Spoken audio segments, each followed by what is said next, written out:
again. They are in the Dwarvish city of Kern, this underground, hollowed-out mountain with stars made of crystal that line the ceiling and a horizon within a mountain. It is so massive. They've gone through and met, luckily had the good fortune to meet most of the people in charge, the guild masters of Kern. And while being in this town, they have to... excuse me, that's much better. Have to perform jobs. In order to maintain their visas to stay, because I couldn't think of a good fantasy word for visa. So I guess I could have called it a contract of stay or whatever. The papers. Anyway, the papers. Anyway, Where are your papers? Anyway, in order to stay here, they each have to put in at least 4 hours a day at each job that they've all signed up for. Each of them taking different jobs. We have Zephyr, who's going to be starting out learning from the herbologist in town.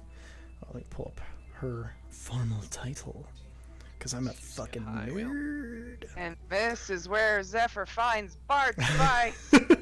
Helmata Marystone, and she is the plant shaper, is what she is known as.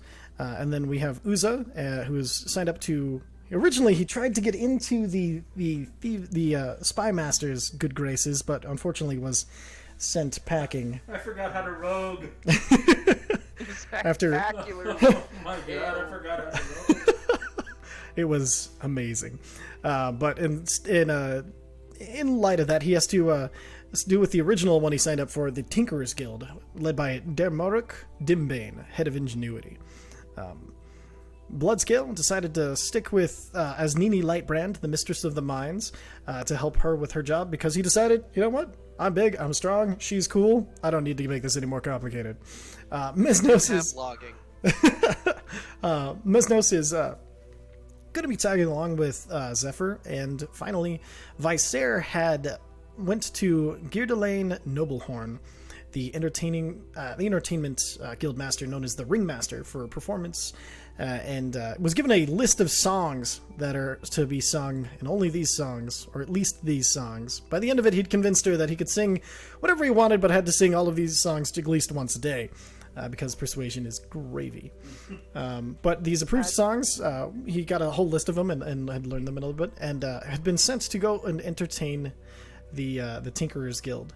In the meanwhile, before the proper call times had been, knowing that they had a little time, because Helmata was so very, very drunk and told her not to show up till around noon, Zephyr knew she had some time, and so she went with Asnini Lightbrand and Bloodscale to go resurrect Theldrul Brickhide. And Uza deciding, they won't miss me, I'm going to bunk off and check this out, decided to tag along. I wasn't wrong. They all decided to witness a miracle. And through a miracle of nature, Theldrul was brought back to life.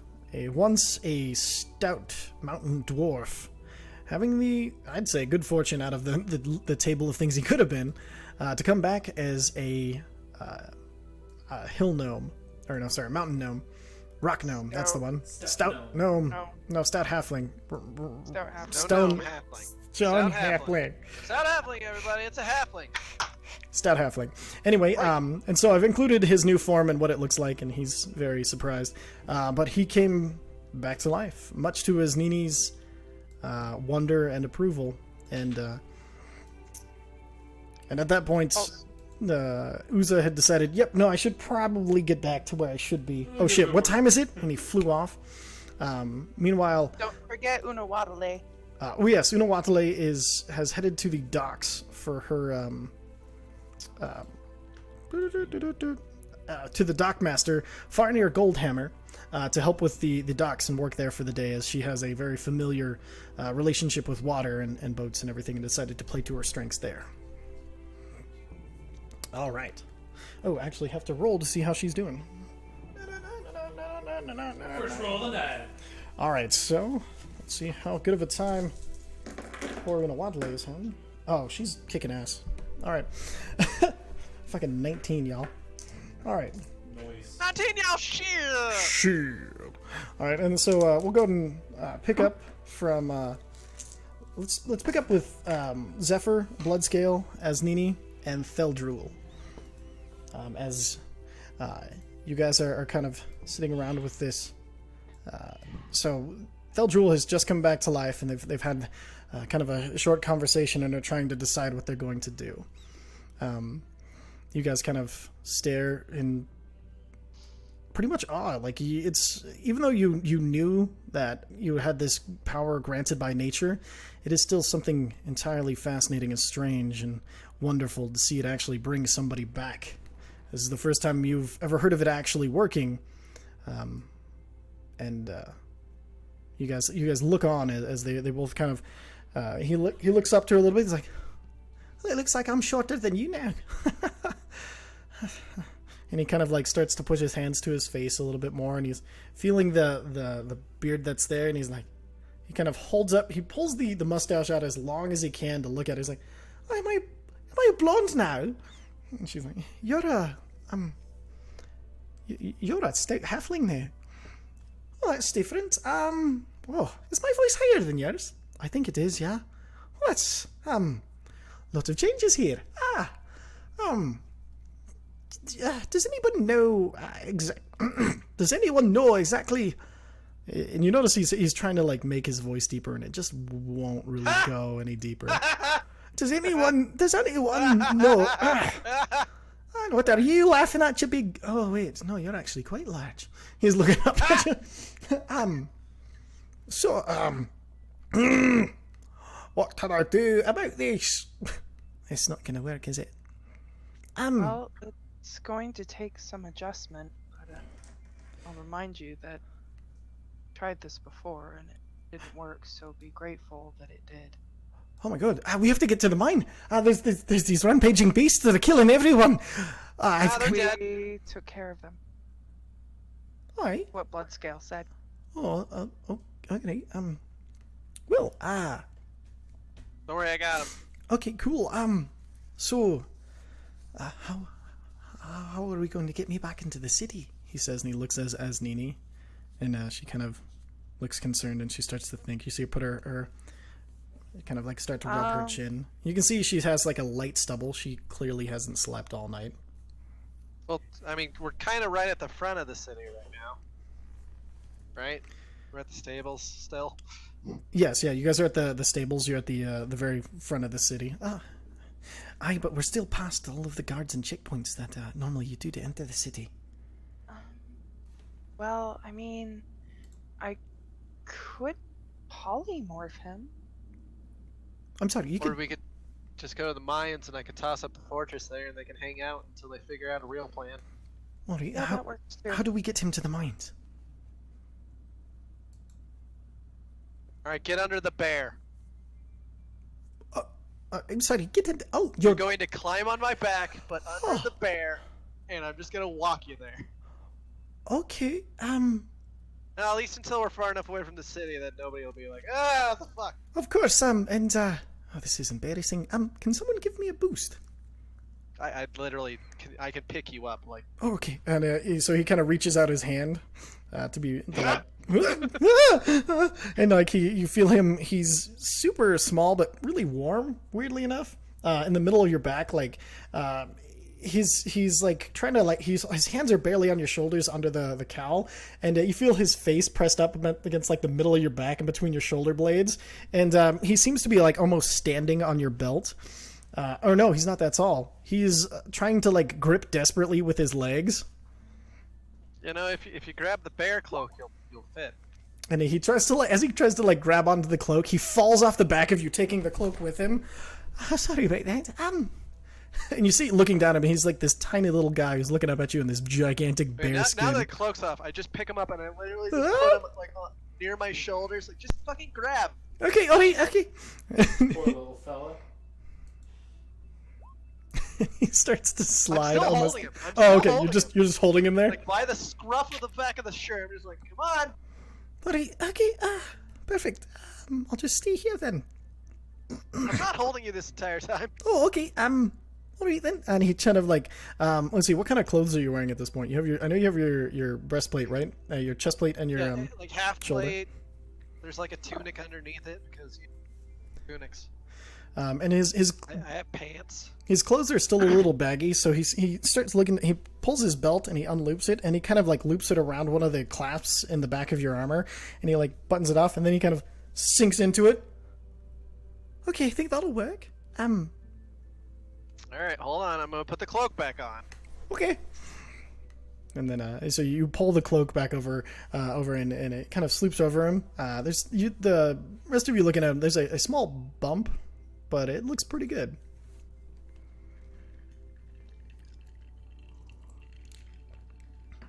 All right, so let's get him to the mines. Zeph, you should probably go to work. Yeah, I'm gonna head out. All right then, thank you. You hear from your back, and then as Nina you see her smile and shake her head as she hears the voice coming from. All right then, well, we have a plan, and Zephyr, if there's anything, if there's anything that you need or anything that I can help with, don't be afraid to reach out. Okay. Zephyr is very lost in thought right now, and she's standing pretty solemnly. Yeah, no worries. I'll be sure to ask. All right then. Well, off to work then, Bloodscale. Did you bring? You wouldn't have to have any a pickaxe or anything with you. We'll get you one when we get there. I literally just pointed my belt where the war pick's literally just hanging off.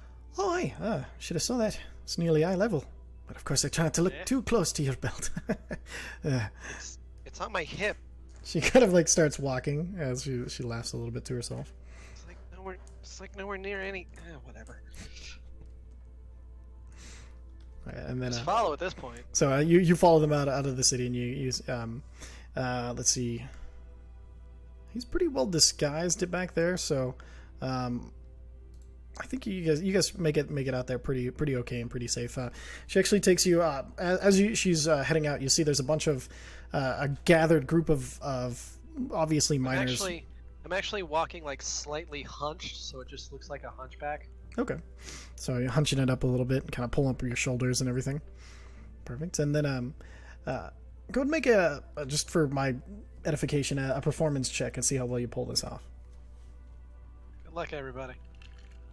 I'm going to jail.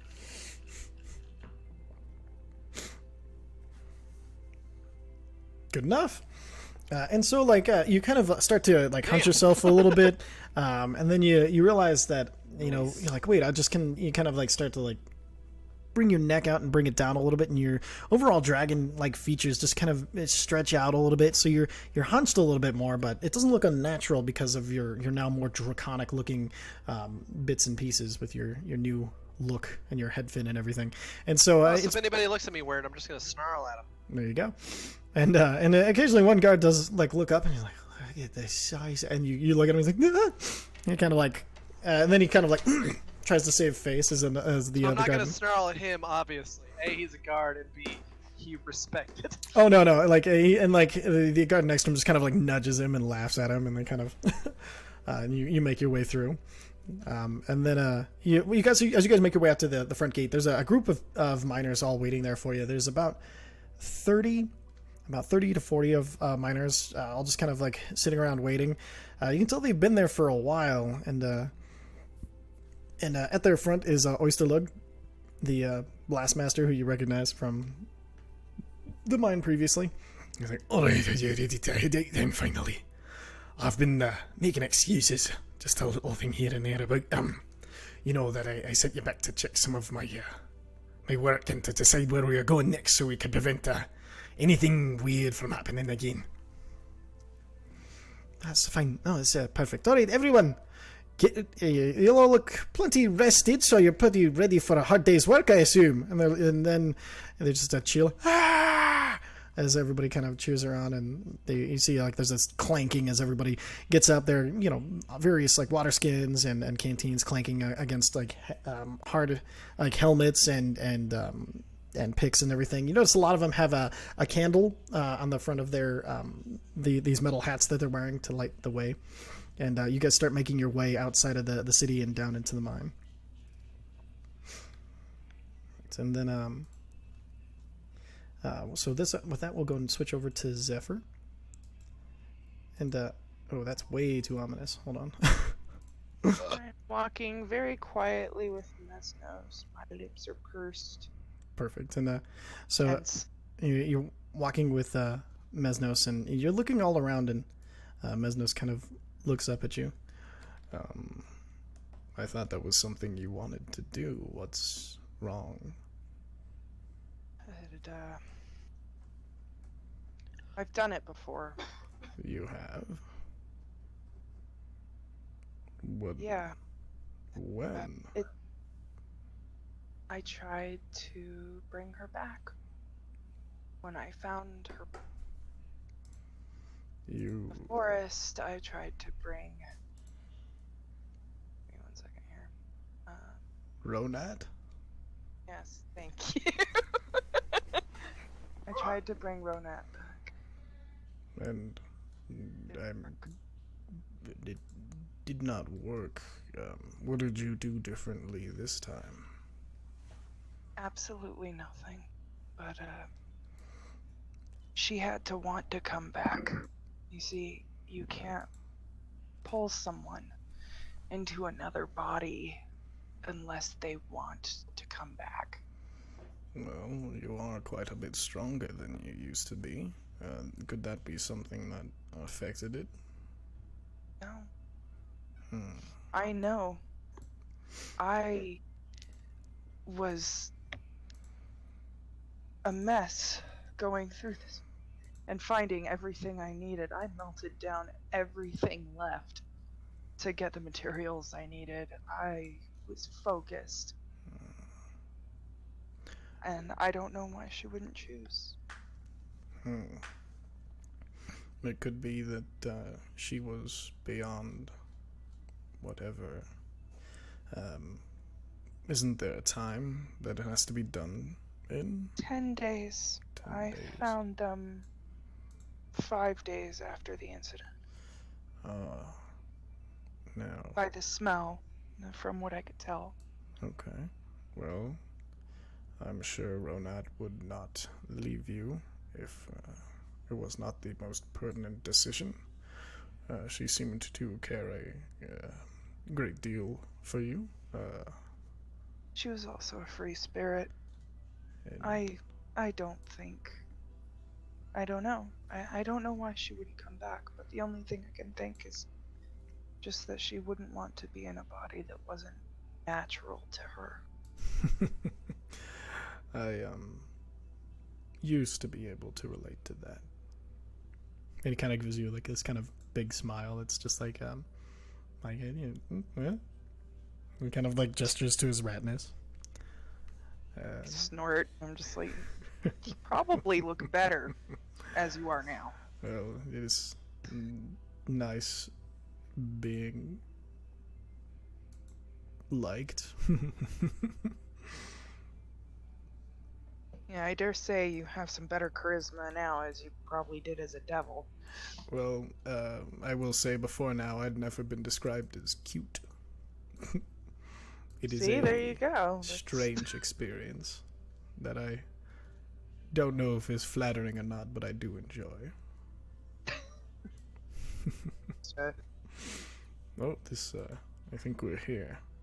And he kind of like points up to there's this kind of freestanding building, and over the door there's 2 pots that have vines growing out of it, and the vines twist up on each side of the doorway and kind of meet up at the top, and at the top it spreads out into this large kind of like almost like if you put a rose bush over the top of the door, except for it's of 4 or 5 different colors. There's reds, whites, purples, blues, and then this light kind of pale yellow color of all of these petals, and then all around the building seems to have like ivy or some sort of climbing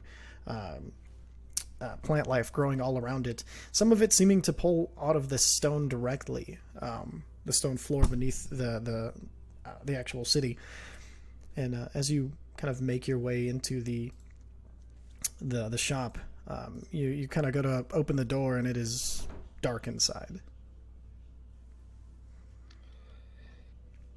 I'm afraid to wake her up if she's not up yet. She must be really hungover. Do you have anything that would help with being hungover? More booze. Hair of the rat.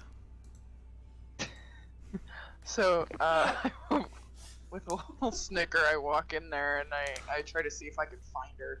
Perfect. And as you kind of slowly open the door, and it's super dark inside. You kind of make your way a little bit in the dark, but your dark vision helps you kind of make out the outlying walls and everything. There's a ton of potted plants everywhere around, and as you start to enter the space, a few kind of mushrooms and colonies start to light up. Yeah, this pale blue glow, and then you see Helmata. She's laid out on a chaise lounge, kind of in the middle of the store. It's more of a house than a store. Like, you can tell, this looks like she turned her house into this place, and every bit of it is covered with something alive.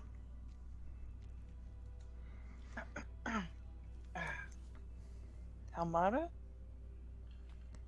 Helmata? Dead as sleep. This is a terrible time to pause. Kind of kick her boot. Okay, you kick her boot, and you hear just.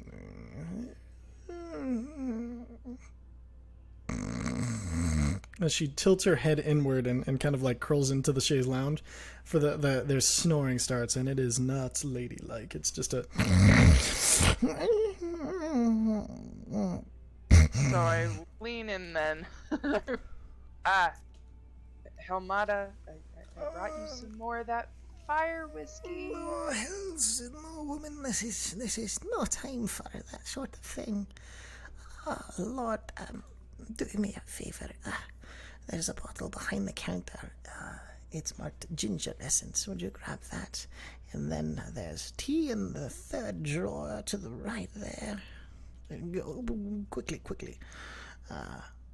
Oh, Lord, I please. go and I do what she, And then as she's instructing me to do it, I start pulling it out and putting it the teapot together for her. And then you take the fidfac berries over there and crush those into the tea as well. And then, the thunder that lives in my heart is in my brain. All right, do a nature check. Did you like that? Love that. I felt real clever writing that, I'm not gonna lie. That was very clever. Perfect. All right. So you recognize the things that you're putting together. It's an essence of ginger essence, and you can see there's still bits of ginger like in the bottom of it. And the tea is a milk thistle tea. And then the fidfac berries she named, as you kind of crush those in. You kind of even take it to the one step further. You muddle them into some more berries into the cup as you pour the tea in, and then you bring it to her, and she kind of like she's like all the way down on she's still lying down, and as you bring it over, she like half gets up, and she's like still laying like a quarter on the couch. thank you, my dear.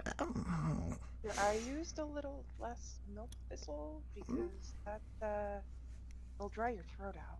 Oh, yes, well, this is true. That's why the ginger helps usually counter that aspect of it, but a wonderful thought. Maybe you're here for more than just a visa. You're here to actually learn or just help run the shop, or is there anything I could even teach you? And she starts to drink greedily, and she takes like the whole thing in like 2 gulps, and then kind of hands it back to you, and then gestures back over to the teapot that you gather has about like 4 or 5 more servings in it. Oh, I get her another glass. I'm like, well, I'm here to learn. I admittedly, as a druid, my familiarity with all the uses, not as much as I would like it to be. Well, there's simple study to be done then. Is there anything in particular you're curious about? And she starts drinking again. Well, so I pull out one of my Enoch joints.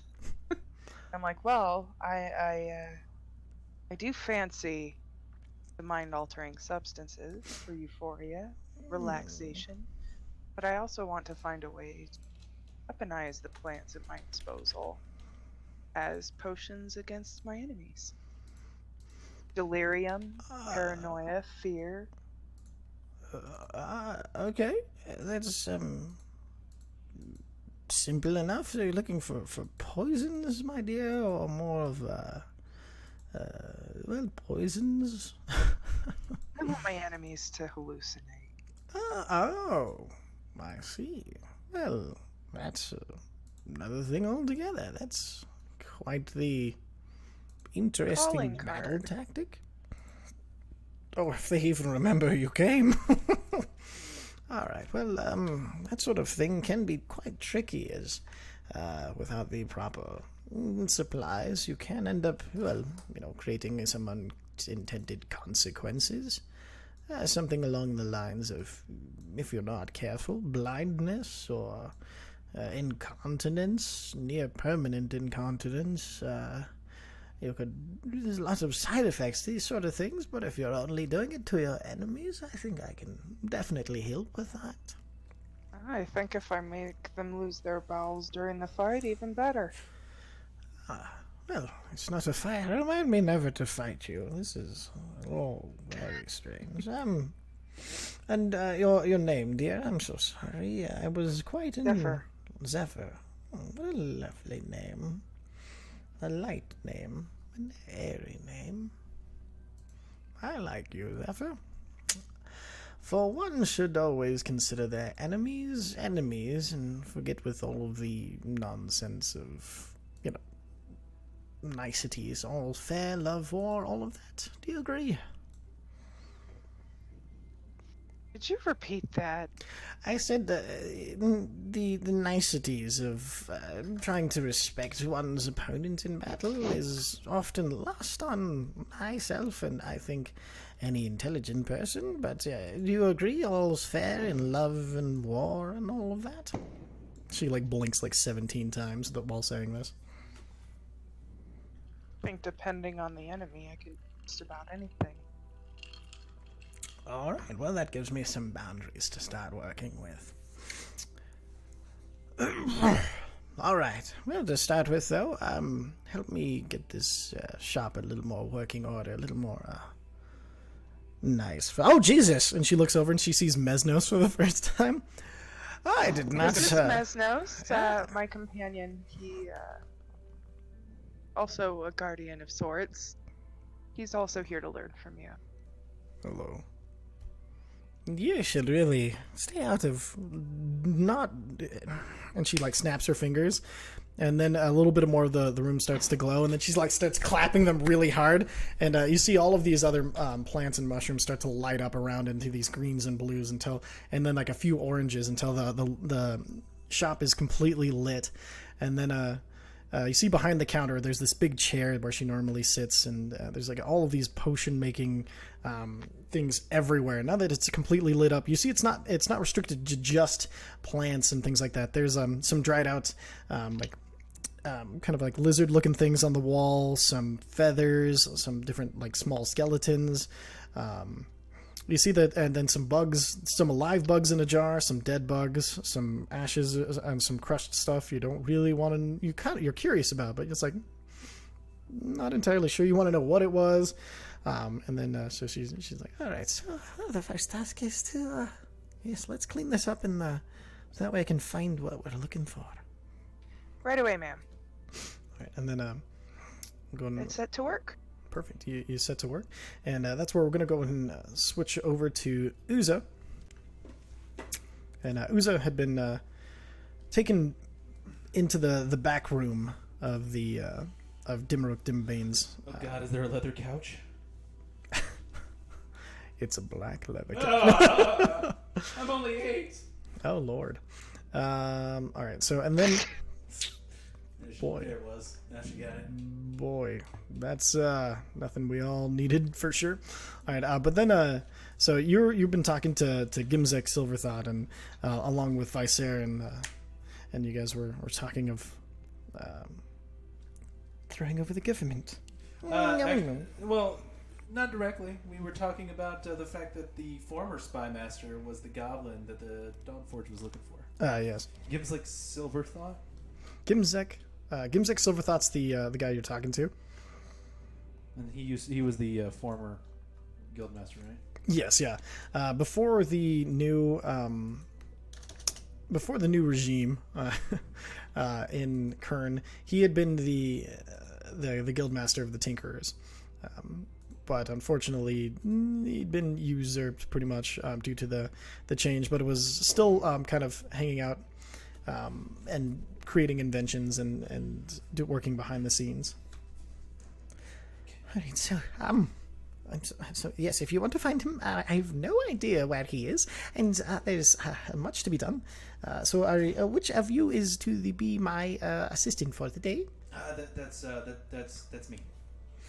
Ah, yes. And I'm so sorry. I'm my worry, Master Uza. I had forgotten the tasks of the day, and in these times, sometimes focusing on our tasks is what's going to get us through the day. Now, we don't have any large orders right now, as some of our previous orders hadn't been handled by our lovely guildmaster, had been sent back to us. So we will be repairing some of these items now that, and we must not be talking about the things we were talking about before. Okay, that's fair. Okay. I mean, repairs. What do you need? And I mean, if that's okay, unless there's anything else you wanted to talk about. I mean, unless you wanted. I don't know if you know this, but we're kind of like heroes, and I kind of nudge Vicer to. Oh, totally heroes. Yeah, that's us. Yeah. See. So Don't know why I flexed them at dwarf. If you need help with anything, wink, wink, nudge, nudge. That isn't tinkering involved. I'd love to help tinker. I want to learn tinkering. I feel like you guys make some cool stuff here. But I also feel like you're just not happy, and I like to make people happy. Yes, of course. So you just give that some thought, and let's get at the task at hand, sir. Okay. I guess we can do that. Actually, before you get started, I know this is kind of strange, but do you know how to make sending stones? I have a. Sorry, that was Vicer. Sorry. Too clear. Vicer pipes up and says, well, of course, it's not a terribly complicated thing to do. actually, I think now is the time that lots of our... I cannot do his fucking voice. I'd always thought it turns into something else. Is there actually a way that maybe we could get some of those for a group of heroes? I suppose that wouldn't be the hardest thing ever. Could you match it to this one? And I hold up the ear. I probably would do that. Is that an ear? Oh yeah, I talk into it. You talking? But the stone I understand. Why do you have an ear, dear boy? Because the bitch. I'm sorry. Are you inferring that you've killed someone and you're carrying their ear as a trophy? To talk into, yeah. Is that weird? I mean, it is not something that is normally done. To be fair, my dragon friend told me to do it. Well, that is neither here nor there. Dragons are mysterious being. Well, that's not what I was referring to. I mean, the matter of fact is neither here nor there. Now, are there any other oddities of murder you need to tell me about before we get started? Oddities of murder? I mean, I've got frog candy. Like roast frog candy. Why do you feed frogs? No, they're not. Well, they were from frog. Like we killed these giant frogs, and then I took their candy. They don't taste that good. I mean, your guildmaster seemed to like it. He ate one. Are you referring to Slot? Kind of look at Vicer. Slot? Yes, Slot. You gave the guildmaster a candy that was one Slot candy? Are you insane? What have you? sir, I do not think that I need to know. I think our acquaintance is... Is that bad? That's of course, this is horrible. We can do terrible things to people. I didn't know. I had one and it was fine. Like, I've literally You've fed eaten- these to 4 people, including myself, and nothing bad has happened. Well, I don't know. Maybe the guildmaster's dead outside. So recently did you eat one? I did. When did you eat this? Oh, In prison. Oh, wonderful, wonderful. Just perfect. Okay, so I have a... Barbara. Are you in the 300-foot radius? I don't know, am I? You're not, no. I don't know when this is taking Sorry. place in comparison to us walking out of the thing. No, think- because it would have been farther away because he had to fly there. When So Okay. you Once you again, speak still in try it anyway. you speak into your stone and you don't hear any reply. Just Alright, well, he you didn't get did an say update. I flew past him on my way to the Tinkerers last time we played, I think. Past who? I think you mentioned that I flew past Bloodscale on his way to the mines last Yep. time we played. Yes, yeah, but But it's still out of range. Okay, yeah. I just want to make sure. And it's only 300 feet. That's not far. I just figured I'd try. Playing D&D, I figured I'd try. you always gotta try. So what were you in prison for? Oh, so the Slod were trying to like murder people and put their little babies in their chests, and we found one, and I knew it was the Slod because he didn't shit his pants enough for someone that should have shit their pants that much for being down there for 4 days. And I was like, hey, you're fake. And then like we killed him, but his buddy like ran away, and we captured him. Me and my blood bro. We did the AT-AT maneuver, and then we took him. Yes, the all-terrain, all-tethering maneuver. It's pretty sweet. And then we took him up top, but he disguised himself as like a politician, which in hindsight probably wasn't a good idea because he pretended to be that politician, and then he got us arrested. But then later, we outed him, and then we took the gem out of his head and made him do stuff. So you he's the one you murdered? No, I didn't murder anybody. Well, you have a ear. She summoned a demon at me first. So okay, so fair combat. And I mean, that was even before the Beholder showed up. And then there was the Manticore that we killed. You need to stop talking now. You're making me quite nervous. Why? Like, I'm on your side, little dude. If you're the kind of person who's constantly in these situations, I don't know if that these situations follow you. They seem your story seems to indicate that you are one who. That is a fair assumption. But now I have a god on my side, and I cast light on like the first thing that I can see on the table.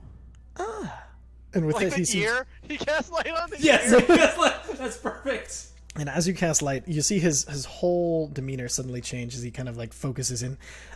No, that's quite interesting. I thought so too. How long have you been able to do this? Like 2 days. And like he kind of like reaches out for the ear, not thinking. Well, here, let me do this, and I cast light on something. It's my ear. Oh, of course, yes. And he picks it up. It's a wrench that was on the bench, and he like picks it up and he starts looking at it. Okay, so that's the light spell. So how long? So you say this is a recent development. Do you know what else you can do with this sort of magic? This might actually be quite useful. I can do amazing things with my voice as I cast thaumaturgy. And he cowers in the corner, he's like in the corner holding the wrench in front of him like a weapon, even though it's him size, so it's rather small. I'm sorry. Didn't mean to freak you out. Just fucking say thaumaturgy next time. Yes, I didn't know the name of it. It's called thaumaturgy. It is a quite useful spell that has many practical applications, of which we'll go over in a second. I made some whispers on a guard, and he was like, "Oh, what's going on over here?" And I snuck past him. It was great. There's a very intelligent use of the spell. Now, any other fascinations? You know, I'm gonna cast detect magic. All right, Oh, no, I'm telling the DM. Okay. I'm gonna cast detect magic. hit it. Mark off the spell slot. I'm gonna mark it off. Do I detect anything magical? I'm assuming shitloads. Oh yeah, and so all around you, you notice even beyond the light spell that the wrench that he picked up is magical. He has goggles on the top of his head that are magical. You can see with the detect magic, there's a glow coming from underneath his shirt. I just start pointing these things out. So that wrench was magical before the light. Those goggles on your head's magical. This is magical. That's magical. Whatever you got going on underneath your shirt, that's magical. This is magical. That's magical. Hey, Visair, that's magical. That's magical. That's magical. God, this place is so. Oh, this is new. How do you do this, Visair? It's not easy. So much light. Oh, it hurts my face. Not even close. We're not even fucking close. It's so weird. So It that's needs to be higher. So that's exactly kind of strange. No, I can't do it. Fuck it. So you have a detect magic spell. That's quite useful. Because sometimes when working to components, some of the mundane can fall in with your magical supplies. Like this, and he opens up a drawer, and he pulls out. You see him grab a handful from one drawer and a handful in the other, and he kind of like puts them together in his hands and he shakes them, and you see they're like these little nails, and he scatters them across the table. Now, can you pull out the magical ones for me? Do I see any magical ones? You do. There are about 4 or 5 that glow. I'm gonna, as fast as my quick hands will allow me, gonna grab all of those. Roll a sleight of hand check just so we see how fast it was. Fair enough. It's like a whole nother tryout. Easy. And you gather them up, and then even as you're pulling them up, you kind of like fold them into your hand, and they're like standing up. Well, that is. So you're good with your hands, something that will also come in quite handy. And he takes them in. Oh my. Handy. Sorry. I don't understand. Okay. Fun. And he hands he puts the screws back into these drawers, and you're noticing there are a ton of drawers, and almost everything that closes seems to be glowing with a slight magical energy. Anything goggle-like other than what's on his head? There is a welding mask on the wall that glows. There is, let's see, goggle-like. Other than that, there are like kind of a set. There are a few sets of spectacles, like some glasses, that are kind of all lined up neatly along near the bench. There's about 4 or 5 of them that are all glowing with magic. You notice there's a quill, and you see as he starts to rub his chin as he's thinking, he kind of like he pulls out a quill, and then he licks the tip, and then he pushes it to his forehead, and then he like spins it, and it comes off of his forehead and starts to float into the air, and then he grabs some parchment paper, and he kind of like he rolls it up real quick, and then he puts it in a tube, and then he pulls it out, and then it starts floating in the middle of the air, and starts the quill starts writing across it as you see him clearly thinking, and it's writing stuff down. Can I tell what it says? Do you speak gnome? Nope. No. That is really cool. Can you draw pictures like that? What? You see him get distracted, and the pen kind of like starts to scratch a little bit of it. Sorry. No, you're fine. You're fine. I just needed to pictures. You say? I suppose it would not be a stretch of the mind to draw pictures. I mean, it's because I'm a little bit of an artist. And I fold out my giant map. Oh well, that is not very efficient for the size of it, but it is quite beautiful with what you have got here. Thank you. I mean, it's not. It's supposed to be like I'm cartographizing the world, and I could do little bits of paper. I tried that for a little bit, but then it was like I forgot which ones went where, and I tried this grid system, and it just didn't work. Well, I do. If you're willing to spend some gold, I might have something that could help with this. Let me show you these. And he goes over and he pulls out these long. It's about a good 3.5 feet, like 2 tubes. And they seem to be stuck together, and they're made of leather. And you see like all of these indentations that you recognize as a magical. Let's see, to 10 minutes. It's still it's of course magical, and you see him. He's like, oh, if you wouldn't mind laying down your lovely map real quick. Oh yeah, absolutely. There you go. And he like pulls it, and then he kind of like lays it over, and you see he smooths his hands over it, and then he pulls it away, and it's a perfect copy of what you have on the map. That is so cool. Yes, and it expands near, and he keeps like pulling and pulling, and it keeps going further and further, and then it also compresses down, and you can do all sorts of strange things with it. As he pulls it, you see as he pulls it, he pulls the top first, and it just opens up into like this curved part, and then. So that is something that might interest the amateur cartographer. And then you see he reaches, he closes it, and then he kind of like twists all of the 4 caps, and then he pulls it, and it's perfectly clean again. Oh yeah. Anyway, just something to think about. It's gone now. Well, yes. I mean, I don't want to steal your work. Oh, well, thank you. I mean, it's open source, you know. Just trying to help people. Our intellectual creations are all we have sometimes, and that can sometimes be enough to prevent further trouble. You know, I've always found it better to just share ideas out there. And I mean, don't get me wrong, I've never been in a dwarf city or a racist dwarf city. Keep your voice down. Racist dwarf city. Much better. Fuck. But you know, I just just found it's easier to just, you need something, you borrow it, and you bring it back when you're done. It's all good. That's how I met my friends. I borrowed some goggles. Would you promise not to borrow anything from me without asking? Because it sounds like you didn't ask before. No, I didn't, but they've taught me I should ask. Excellent. Speaking of which, Oh, Lord. I do have a question Yes. for you. You mentioned hats of disguise earlier. Yes, there's a common item that I've mean- been able to produce. Yes. Pretty common item. Yes. Okay, I mean, that's good. Would I be able to, say, borrow one in order to help you as an individual? Unfortunately, I don't have any ready. You can commission one with the guild master, as I'm not allowed to take private Well, I mean, commissions. he's kind of passed out over there, and I mean, that's last. Trust me. I don't know what's gonna happen with that. It's not a tough thing. He is quite an idiot.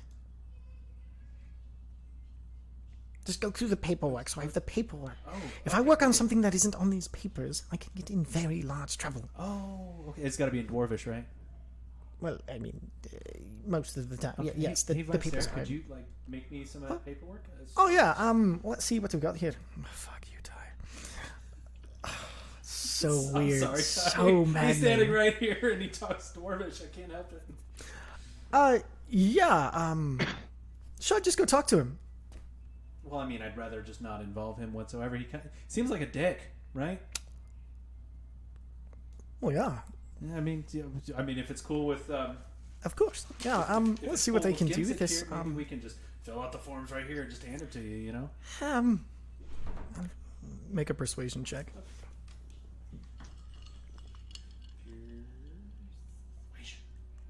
21. Damn. Very well. All right. I mean, I'm just trying to make things easier for you. Thank you very much. It's I'm gonna fine. give this gnome a heart attack. We're gonna liberate the shit out of this gnome. Oh no. Toby has. You better watch out. If Kern has oil, this place will get fucked up. And so he kind of hands Visair the paperwork and kind of shows him what the handwriting looks like and everything. And Visair's like, I'll do my best and see what I can do with this. Let's roll for this. All right. Oh, wait, hold on. I have an idea. What if you used your magic tube to copy an already existing one? I don't know if I can do that. Let me take a look if he has anything that he can do that with. He doesn't have anything that he can use to copy it, unfortunately. No, the Gimzik's magic paper. You want me to? Well, but then it would be in the scrolls. Oh, it doesn't copy over the other way either? No, it's a one-way thing. Oh, I wasn't sure. Sorry. Just throwing out ideas. Just sharing that intellectual property. Yes, you're Crowdsourcing. quite full of ideas. I really am. I've noticed. Except for when it comes to crowbars. I'm sorry. No, I don't. Inside joke. Okay. Inside with whom? Just me. Fun. And my little buddy here, and I hold up the ear again. You know, I can get you a more proper receptacle for that. I think it's funny. Cool.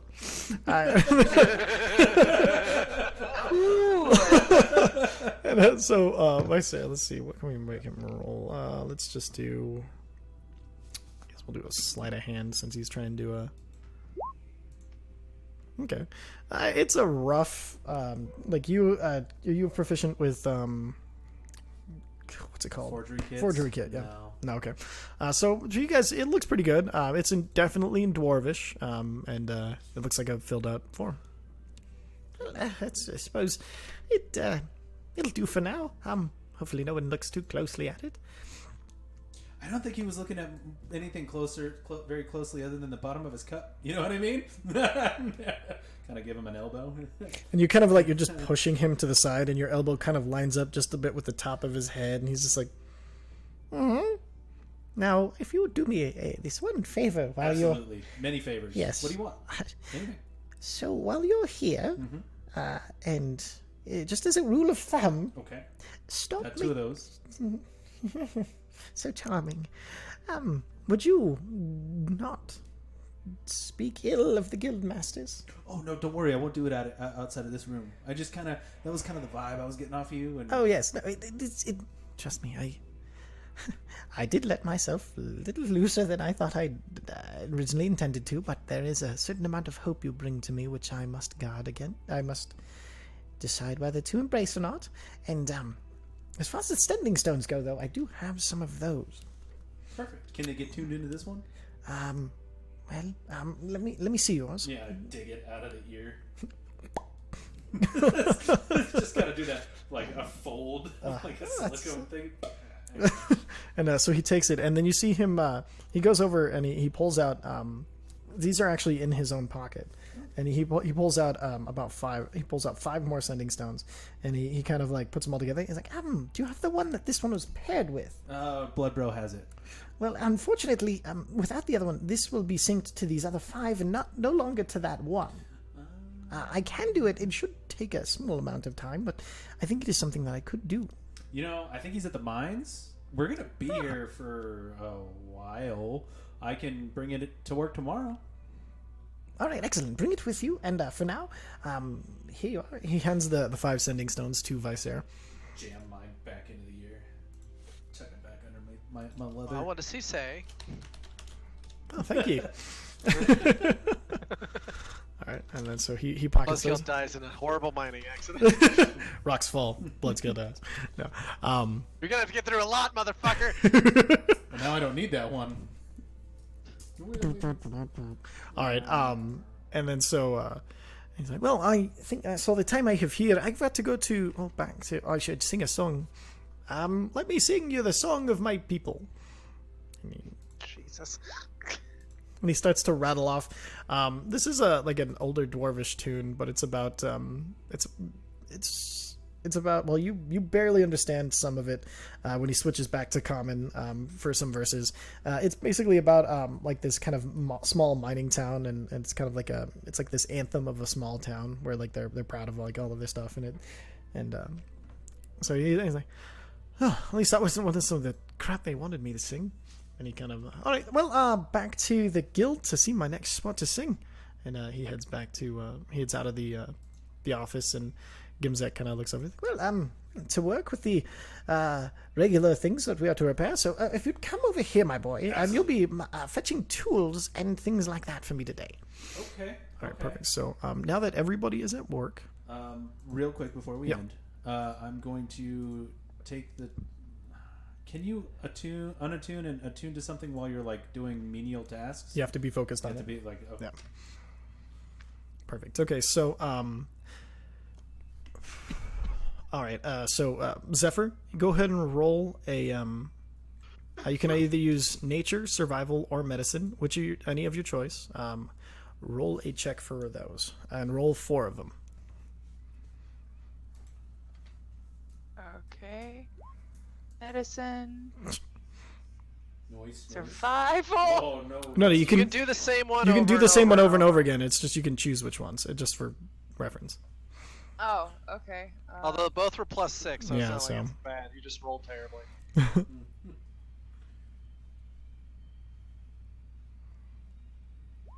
Perfect. Okay, and then blood scale. You can roll either athletics or acrobatics, whichever you choose. And 4 of those.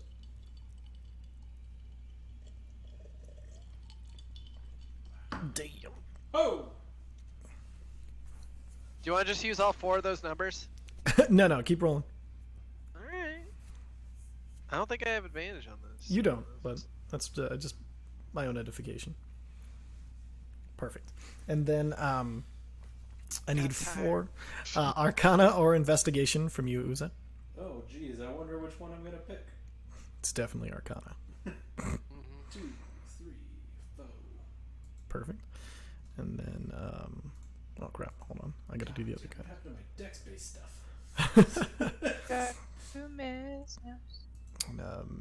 if somebody wants to roll for Mesnos, you can choose any of his. I got his While I roll stuff for up. Visair. What do you need from him? Was it Nature, medicine, or survival? Survival. Mm-hmm. Let's see here. Nature, medicine, or survival for Mesnos. No, they're all +1. Perfect. Boom, boom. I'm not great at this. Perfect. And then Damn. perfect. Okay. Nice there. And so Zephyr, as you're going through the shift, you first off, everything goes super well, and you're kind of falling into the flow of the store, and through a little bit of overconfidence, you guys are mixing together just some like basic health potions to restore. You notice there are none in stock here, and then as like right as the all of it's like coming together and it's getting ready to be put kind of into storage, so it'll sit and be ready in a few days. You go to open the cupboard and just slips out of your hand, and you try to grab it, and Mesnos dives for it, and it just shatters on the ground, so you guys have to start all over. And so Hamada kind of like shakes her head. He's like, "No, don't worry, my dear. This is part of the business. But next time, just a little more careful." And then the rest of the day goes pretty well, though. Like you end up, helping her make. thanks for triggering me at work. Jesus, I do that shit in real life all the time. Thanks. Hey, what am I gonna Rub do it with a in. natural one? All right, blood scale on the you start out your day and you're just freaking feeling it. It's actually feeling really nice to just be able to kind of dig in with all of your Did I might ever into take something. the gnome off my back? Yes, yeah, he hopped off when you got to the mines. There's actually a small office in the back, kind of like near the entrance that you guys had missed, and then he's kind of hiding in that office with Asnini. You start your shift and you're just going to town with this pickaxe. It's feeling really good as you're just tearing through it. Like everybody around you, like, look at this fucking guy go. Well, I'd go that way too if I was his size. You wouldn't go that way if you were a fucking giant. Why is that true? They're kind of like just ribbing each other around you. But Heavy bands. Yeah. And about halfway through the day, you start slowing down, and then they start to pass you a little bit, and they're like, "Oh yeah, see that's an impressive start, but can you finish?" And then by the end of the day, you've still dug out more than anybody around you, but and you filled up about 6 carts just by yourself with while somebody's running them back and forth as you make your way through mining. Uza, you start off. It's a little tense after all of the talk and everything, but he kind of is showing you some of the ins and outs and he's explaining what he's doing as he's going. But it is not easy to catch on. It is very complicated stuff, but you're recognizing some certain symbols and stuff as he's kind of explaining what they do and why he puts them where and what the runes go.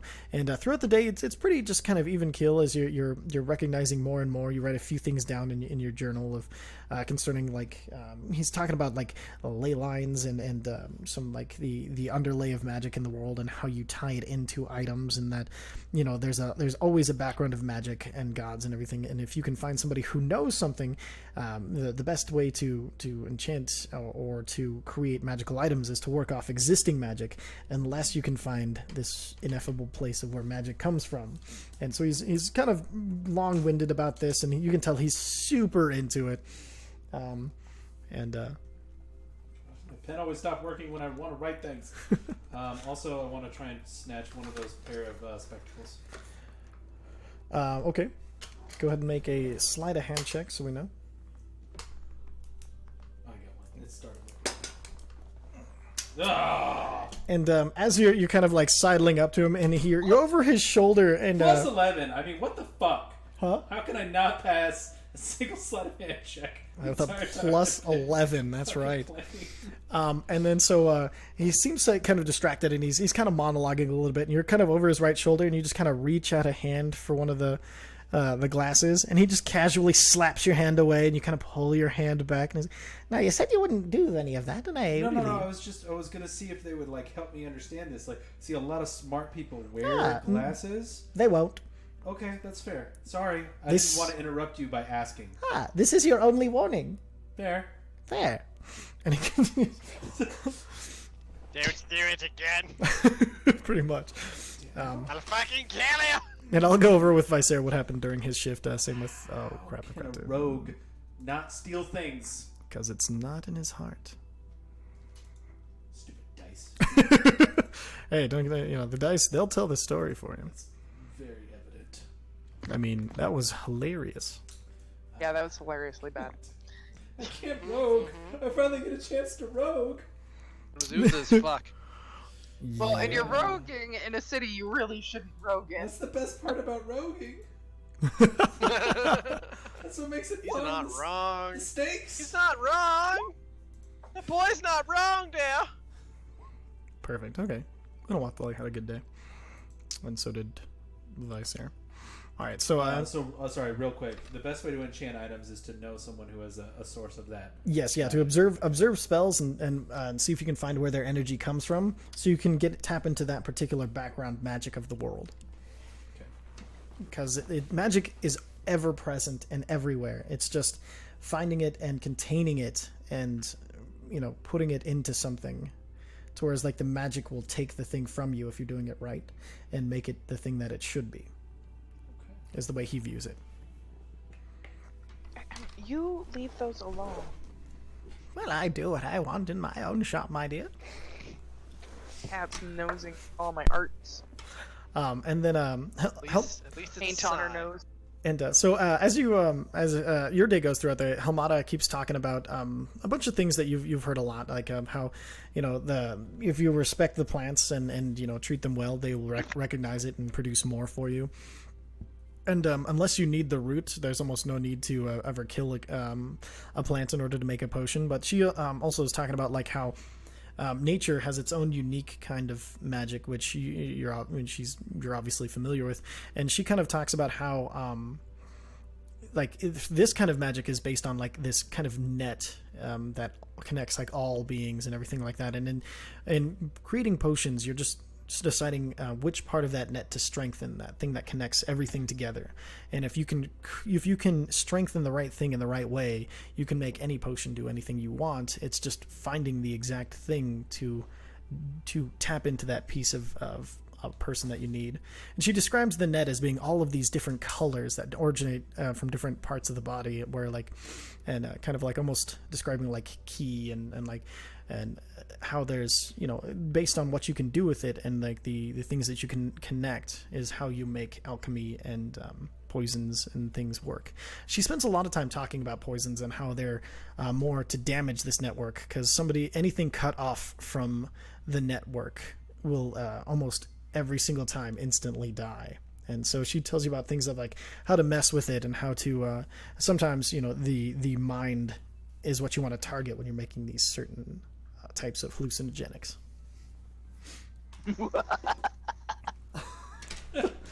That's quite the laugh, my dear. Not, I was coughing. Sure. No one believes you. And then as You do. I may be a druid, but I am half a demon. I hadn't noticed. No, all right, I'll stop doing that to you.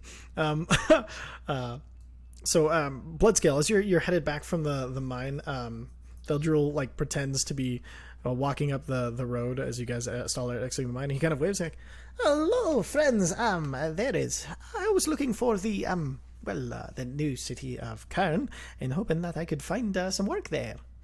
And then as Nina kind of like, you see she starts to run up and then kind of like pulls herself back. So, well, I think we can find some work for a hard-working individual. Now, you might be working for only your stay. Well, that's perfectly fine. I think I can do that. Well, all right then. Bloodscale just keeps his mouth fucking shut. And and you guys are, and so with that, he kind of joins you guys as you're walking in. You hear a bunch of the miners all talking about. You heard these clips and phrases of, "You're going to see the fight tonight." Well, of course I'm going to see. I want to, if it's, I don't even know whose turn it is. Somebody has to represent the mining guild. And then you just hear them kind of like jabbering back and forth about this fight that's happening tonight. And so you make your way back to the city, and through the guards you see Theldril gets kind of held back, and as the guards, you see Bardrin Bristlechin, who was kind of the kind of nicer of the gate people. He's kind of has him hold up. He's like, well, I have to tell you something about this city. It's quite a dangerous place for someone who's not of the Dwarvish persuasion.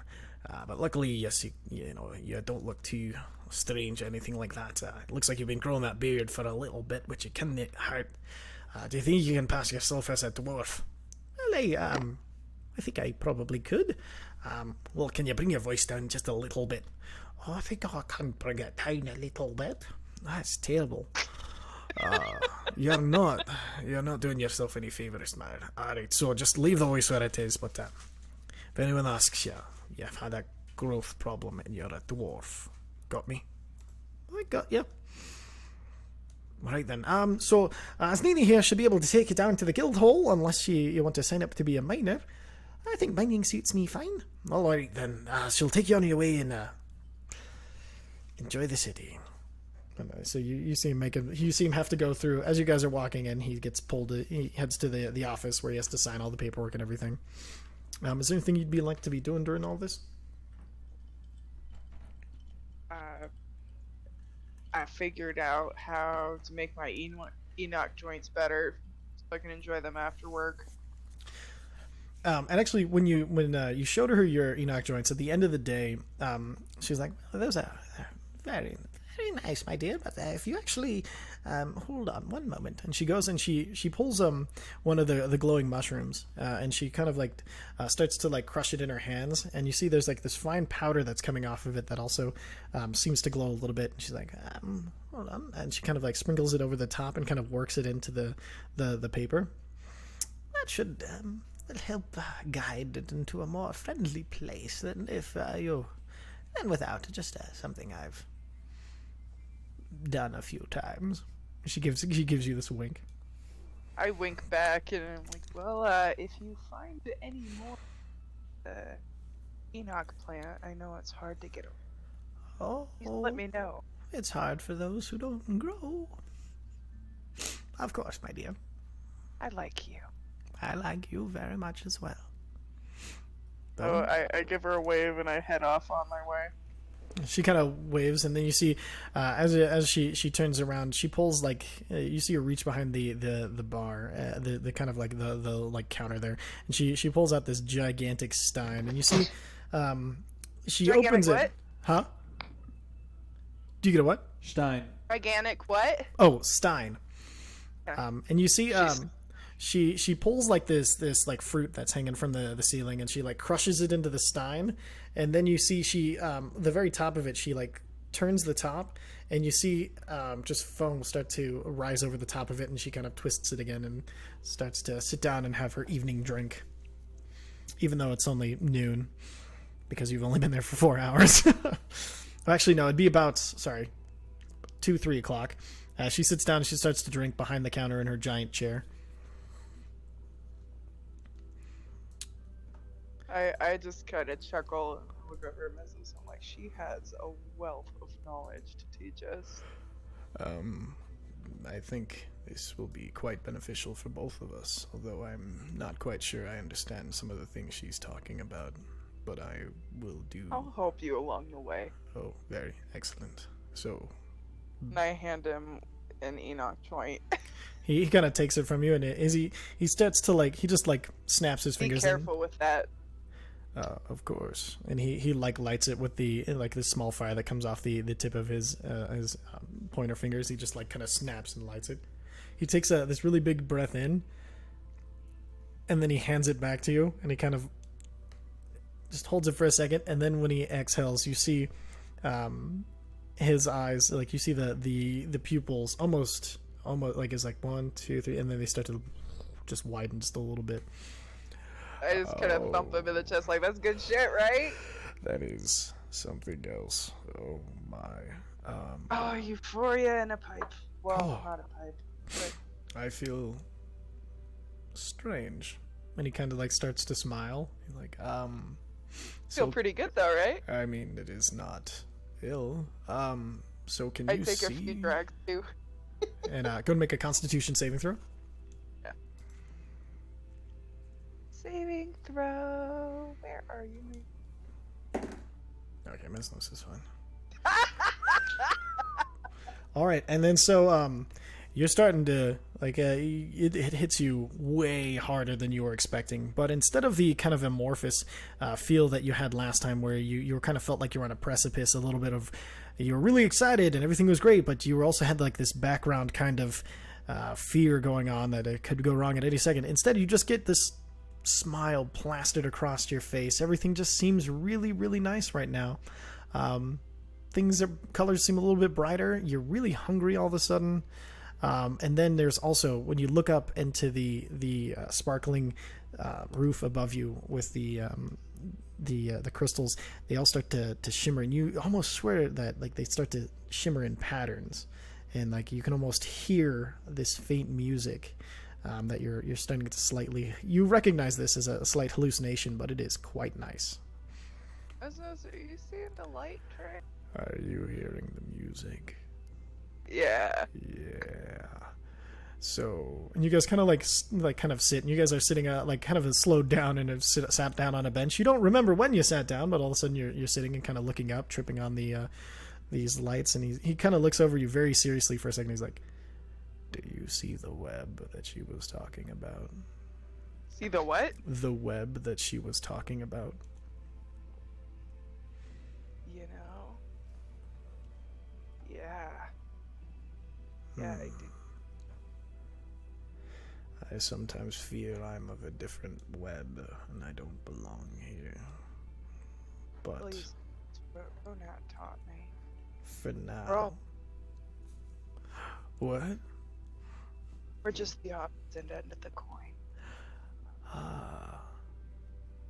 It's I all the same. feel like I'm sinking into the bench. We can't fall asleep here. We'll get in trouble. Okay, so... We should probably try to get back to the inn. Yes. And he kind of like You starts walk shaking first. his head. You walk first. Okay, I'll walk first. Grab my tail. It's the only thing it's useful for, other than me stepping on it. That hurts. Grab a hold of his tail and I let him lead us through the dwarf city. And you kind of like, and with just holding onto his tail, it's really hard to stay focused. You're just kind of staring around at everything, and everything seems lovely. And there's like a small color pulse as you look at certain things that are just a little bit too like of a lighter shade of gray or white. You just see this light color pulse on them and everything, and you're having a trippy ass time as you make your way back to the last cart. Anything else you guys want to do to wrap up your work days? They were talking about some fucking fight tonight. Mm-hmm. Can I make a perception check to see if they were looking at me when they were talking about Sure. fighter? They weren't looking directly at you. There was like an occasional sidelong glance, but you get the idea that through your perception check, you do hear a little bit more. Like they're talking about somebody has to represent the Miners Guild, and they're talking about these fights where everybody puts up their best and from each guild to see who can win, and they're trying to decide who should represent them tonight. I'm gonna, before we actually get to the town, I'm gonna walk a little bit ahead of them. Mm-hmm. And then when we're like 100 feet out, I'm gonna turn around and stop in front of them and go, "How much? I'm sorry, what? How much?" How much for... If my big ass represents the mining guild, how much do I get? That's an interesting concept. And then you see Oysterlug kind of walks up. He's like, "Oh no, this is not fair. If you're going to represent the Miners Guild, they won't appreciate you like I do. You want to represent the Blastmasters, of course." And they all kind of, he's like this chorus of boos and. I'm and open for a bidding war. Well, all right then. As Nini kind of walks up, I hadn't thought of that. That's quite an interesting thing. Let's say I'll open the bid of the takeout 30%, depending on how far you get. Depends on how much you make. Was this weapons or no weapons? This is weapons, actually, which is why a blastmaster would be a great person to have in your corner who's giving you 40%. And he kind of looks over it, doesn't he, when he does this. Do we take our own weapons or we use provided weapons? Well, you can use either, but I would say, there's a lot to be said for the Miners Guild. Not only that, we could give you, and you see you're kind of like at a loss, and then she's just like 50%. I'll turn to her. I'll take 40 and half days. I told you it was so totally up to you if you wanted to work or not after all that. I'm here to do a job one way or another. All right. Well, if you feel like you have to earn your half days, I'll give you half days. I'll also give you half days if you wanted to learn something beyond me. Shut up. He's incredible at this. But he'd be incredible in fighting for... Fuck it. And he kind of starts to walk back towards the city of Kern. He's like, all right, 50% in the half days. She reaches out her hand for a shake. I shake it. Perfect. All right. So, do you have much experience in ring fighting? You'll see. Well, all right then. So I'll meet you at the last cart around 8 o'clock, so that way we can get you ready. Sounds fair. Right. And so as you make your way back to the last cart, everybody, you kind of As soon as I get away from sorry. the mine gun, I'm like, why the fuck did I do that? I don't even want to do this shit. God damn it. And then, sorry, you said you wanted to do something? Yes. Perfect. On the way back from the Tinkerers Guild, one I want to see if I can see the guildmaster, Dimrook? Dimrook. See if he's dead.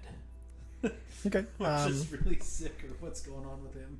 And so as you walk out of the back room, he's you see he's sitting there. He's talking to another dwarf across the counter. He's got the same kind of cheesy facade as he did before. He's like, "Oh, that's a great purchase. You can't find anything finer than at the Tinkerers Guild. We take the regular and make it extraordinary. Just for a little cost, you understand." And then they start going into debate on price over this item. So he's fine. Yeah, he seems okay for now. Probably leaving all these bodies 3-4 days later in my wake. Okay, on the way back, I'm gonna see if I can. I'm gonna take not the main road. I'm gonna see if there's any like shop areas, kind of where I would think maybe vagrants or homeless might hang out, begging for coin. Okay. See if I can see any of them. Make a perception check. Perception. Perfect. Okay, and so you fly up, and you're kind of circling under the mountain, which is this. You expected it to feel oppressive, but being able to fly in the space is oddly freeing. As there's not many thermal drafts or anything, but just having the darkness almost embracing instead of oppressing is a nice feeling. But as you fly up, you're looking around. You do see like a small collection of tents around this large pillar that has. It's a pillar that has been sculpted, and it has different rings, and like one of there's a ring lit up, and then in the space between the two rings, there's a small ring of energy that is slowly climbing the pillar. I'm going to land a little ways away, and then just try to casually stroll in. Perfect. See what I see. And as you land, you don't catch much attention. There's not a lot of people around this time of day in this area, and you kind of start walking in, and you see there's a bunch of tents kind of around. You see there's some children running about 3 or 4, and you notice these are there's some humans, there's some gnomes, and then there's the occasional dwarf as well. Okay. Who looks hungriest? Make a perception check. They all look pretty hungry, but there is one kind of emaciated, small gnome who is looks the Sorry. hungriest of them. Okay. Is he just like sitting down? He's super old. Oh, okay. He's got like this long white beard. He's bald up top. He has kind of like small, beady, sunken eyes. What is going on over there? I don't know, but it sounds Do entertaining. you really want to know? You No, really wanna know? I don't. I'll tell you. Never mind. It's actually kind of funny. All right, I want to know if it's funny. It's from an episode of Travis Willingham's Yeehaw Game Ranch. I think I shared it in the group chat. You Uh-oh. emaciated bitch! Holy shit. That's amazing. Noise. And the funny thing is, the puppet was being voiced by Ashley. You're like, God damn, you're marrying this dude. Calm down. Amazing. Noise. Anywho's, I'm going to just kind of come up and I'm going to just sit down next to him. I'm going to bust out a ration and just hand him a couple pieces. Not really looking at him, not really talking, just hand him some pieces, kind of eat a little bit. Like, just share half a ration with him. He takes it, just staring forward. And at first, like the first few times you hand him something, he just directly eats it. And then one, you see, he kind of takes and he tucks it into his beard. And then the last two, he kind of, you see him, he kind of gestures to one of the kids running around, and they come over and he hands it to one of them. And then the next time he gestures to another kid. This one is a dwarfish kid. The other one was a gnome. So you weren't surprised. But when he calls over the dwarf kid and hands them over, that he that kind of impresses, makes an imprint. All right. So what's your name, grandfather? Who said I was a grandfather of anyone? No, just sorry. It's an expression. I've been told they're kind of important around this town. It's an unkind expression. Oh, I'm terribly sorry. I didn't mean any offense. That's fine. You've done. You could do a lot worse to give me offense. And he kind of smiles back at you. Well, I'm just seem to know what's going on around here. Oh, I don't know much about what's going on in most places.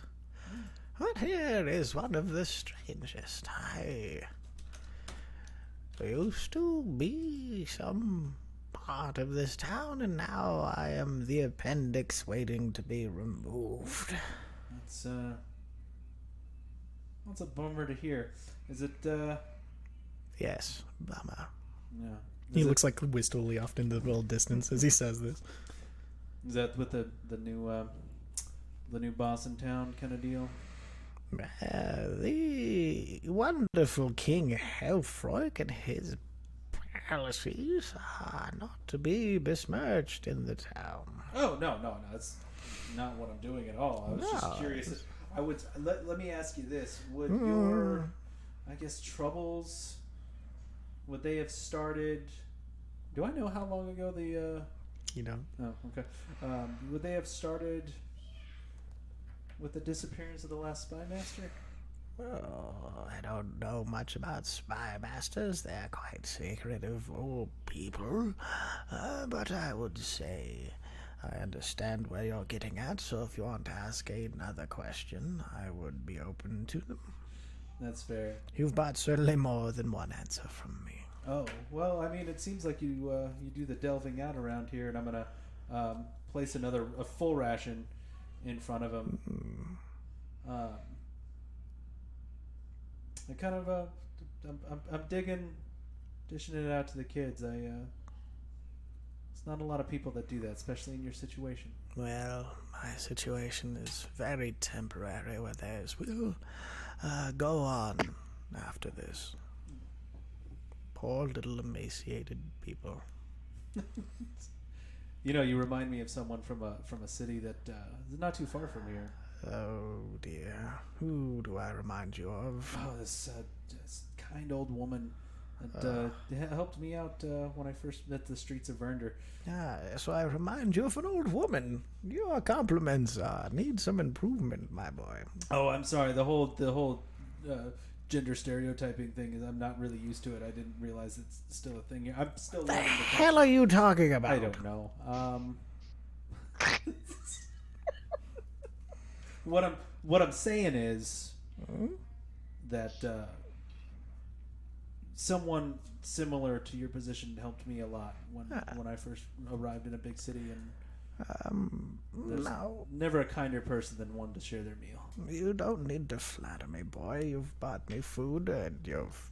What's your question? Why are you here? Oh well, I mean, also knowing these back street people, I know that they often see things that most people don't. Like what? Oh, like transitions of power, people moving around that are not supposed to be moving around, goblins whose families have been slaughtered, things like that. So what's your question? Oh, I was just curious if you'd seen any goblins around here. Ah, goblins, no. Or people pretending to be goblins. Well, Or goblins pretending to be dwarves. Ah, yes, well, that is something I don't think I'd know. I'm so sorry. Oh, that's all right. Would you know who would know? I don't know. Well, goblins, I could... you know what?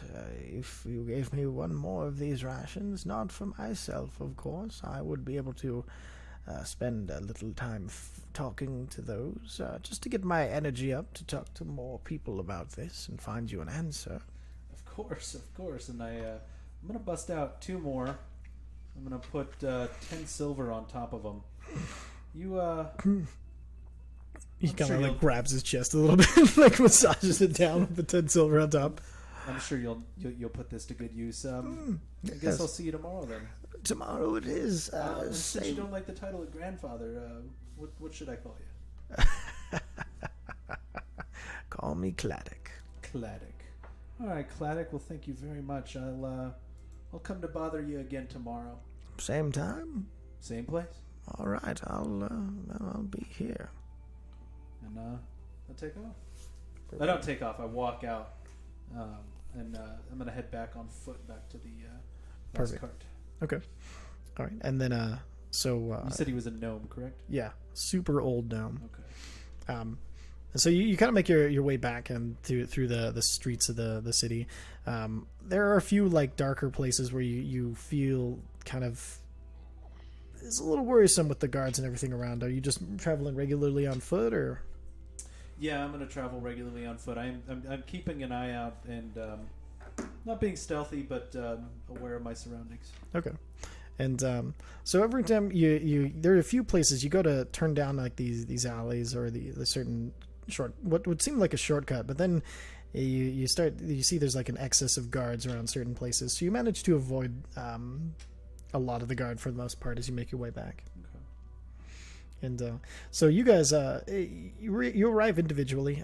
Zephyr, you and Mesnos actually make it there first, as you guys were the closest, even with your small trip stop. And you guys kind of, as you walk in, Nurgo Hilda behind the bar, still unshaven, her bristly chin is almost becoming like a full like chin strap as she kind of sees you and come in. She's like, "Oh, welcome back. It's a lot earlier than I was expecting. You don't have to do a whole day."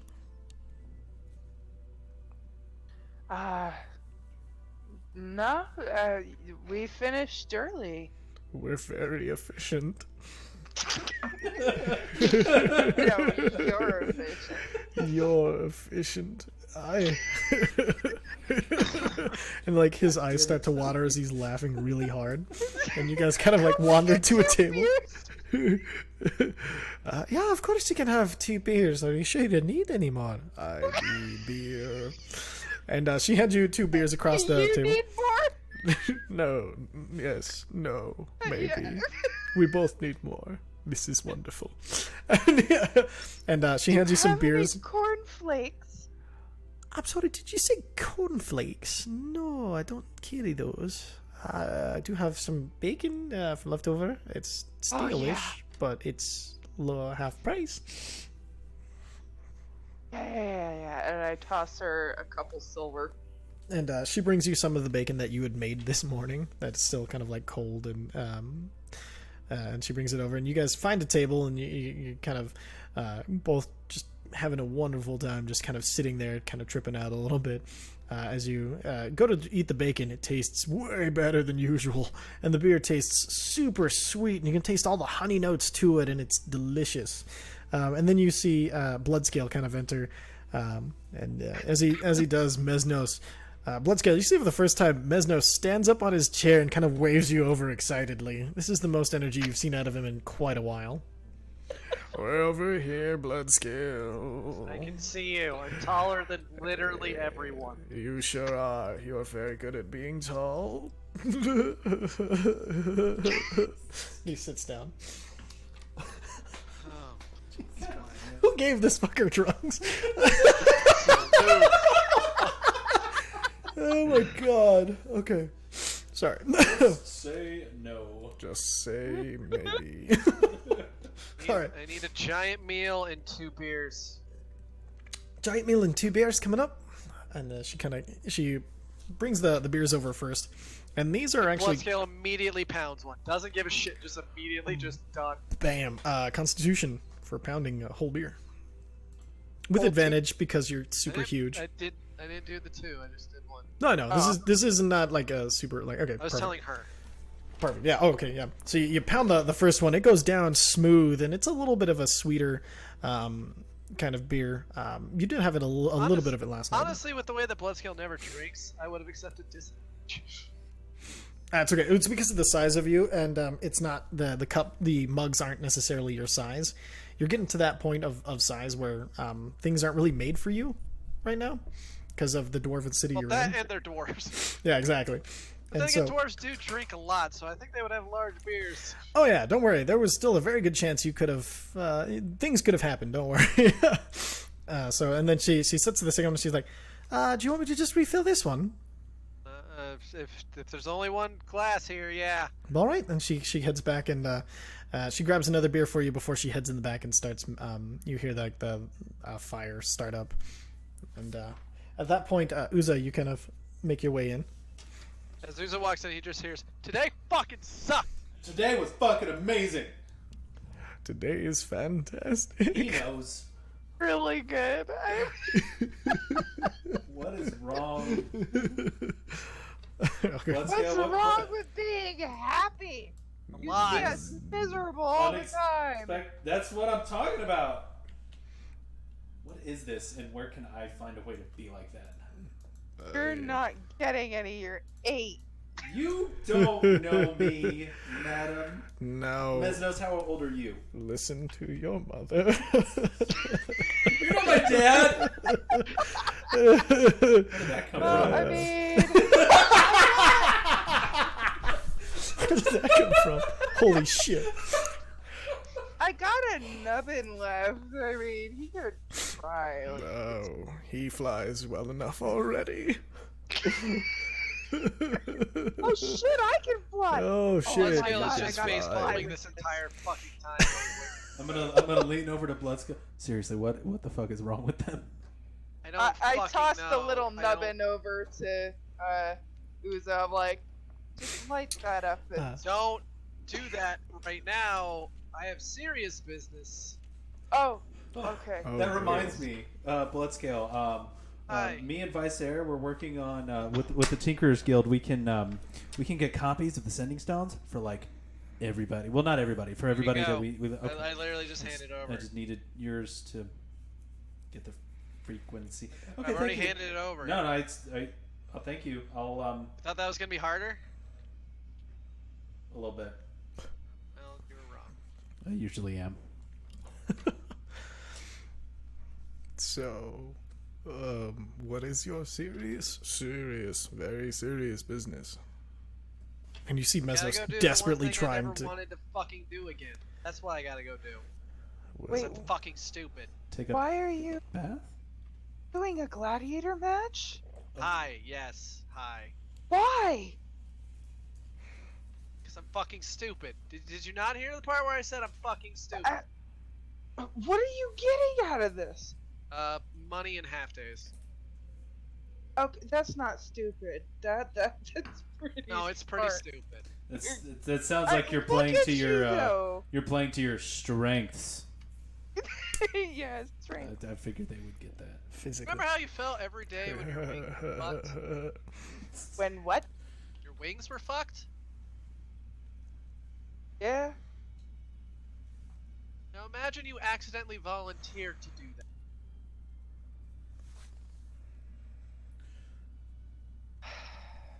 Yeah, there you go. Why would you even? Did you offer, or did someone force you to do this? I offered because I'm stupid. Shit got heavy. Like, really quick. Can I have a beer? Yeah, that's just 1 second. No worries, take your time. Okay. At the very least, we might be able to use this. This fucking stupid shit. To do a recon and see if we can find our goblin friend. Oh, I got someone doing that. Oh, Yeah, were you guys not working on that today? Was I? I mean, I was working at work, and we were learning how to make some great thing to, use against our enemies. Yeah. Looks I was like taking it care of a pretty halfling. successful. I'm gonna push the little nubbin that she gave back because it worries me.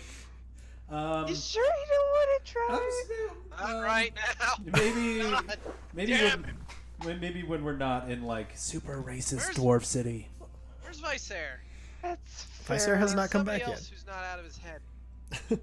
Oh, hold on 1 second, guys. I gotta pee real quick. But continue talking.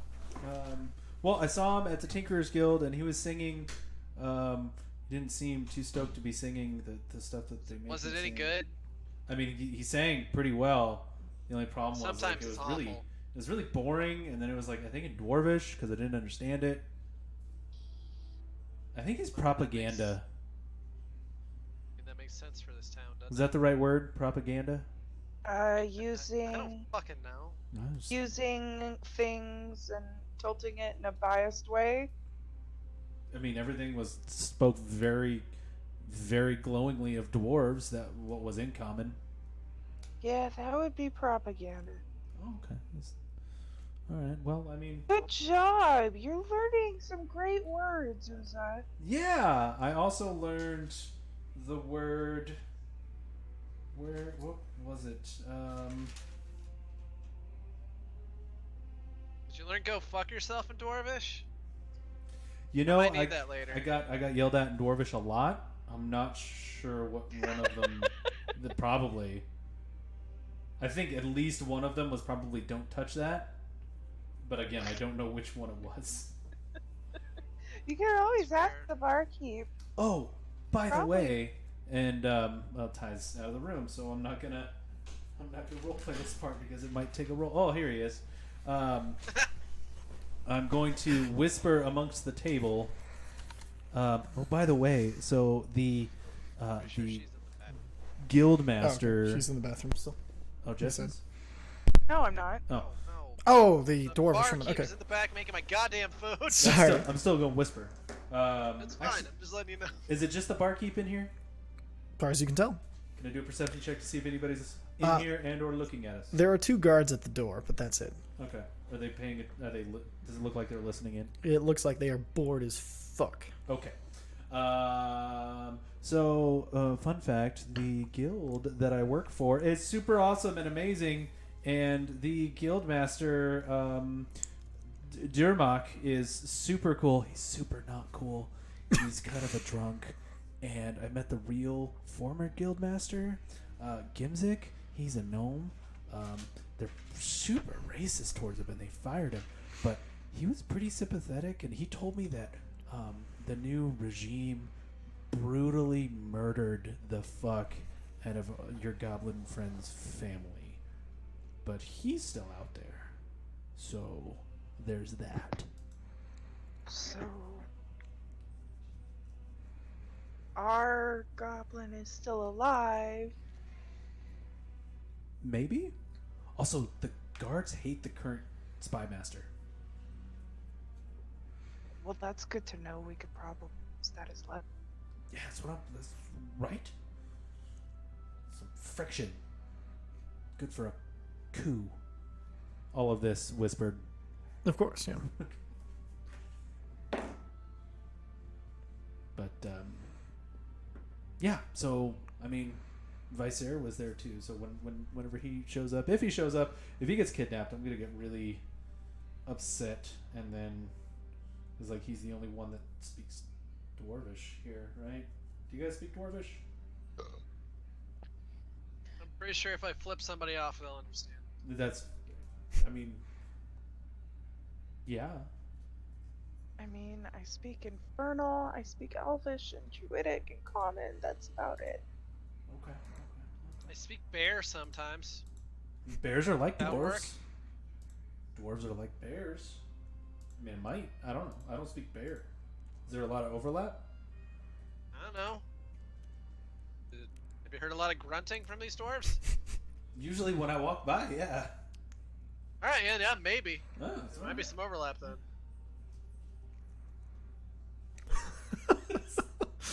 All right, and at that point, she comes out of the back with this big plate of food. You can tell she's kind of made it your size, as it's served on, like, instead of a plate, it's clearly a platter, as it's kind of a little bit too wide. But and she's put like basically an entire looks like this kind of like goose-sized this huge kind of fowl that's been plucked and everything. It smells heavily of like.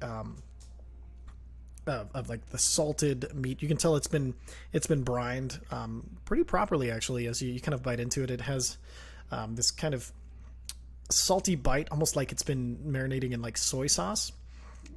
And it's pretty good, actually. And the skin is nice and crispy as you bite into it. And then beside it, there's like this kind of weird large rice. Think about like rice, only it's like 3 times the size as rice, and it's nice and squishy as you kind of bite into that as well. Kind of like a sticky And after the rice. first few bites, to make sure it's safe, I just demolish it. And you guys see him first taking Goddamn animal! small like bites, and then you see so he kind of like pulls it up to his face, and then he just starts to like shovel style. I'm so tempted to put a slab candy in there. I'm just so curious. I'm not going to, but I'm just. You were dying to know what that is, I'm aren't you? just so much so. Both Uza and me. Everybody's saying, "Don't do it. It's horrible." Like, oh man, I gotta see. And then she brings you your beer as well after she drops off the plate. Thank you. Can I also get not that much, but like some? Sure. And then, do you guys do rations here? I'm sorry? Like dry rations? Oh no, you want the general store for that. Okay, fair enough. Thank you. Yeah. She heads back into the back and Where's starts. the general store? Why do you need rations? That's how you pay homeless people.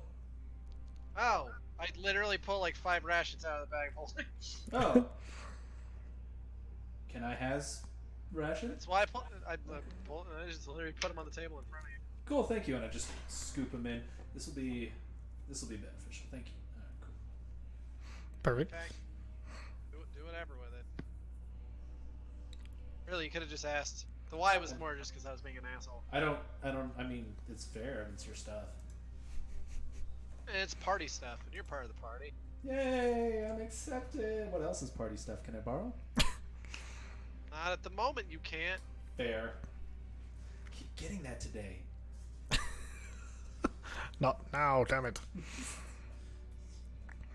All right. So just eating and waiting for Vicer to Perfect. chime on in. And then at that point, you see a few dwarves kind of like shuffle in. They kind of start going over to a corner, this far corner over away from all of you, and they start kind of setting up a little bit of.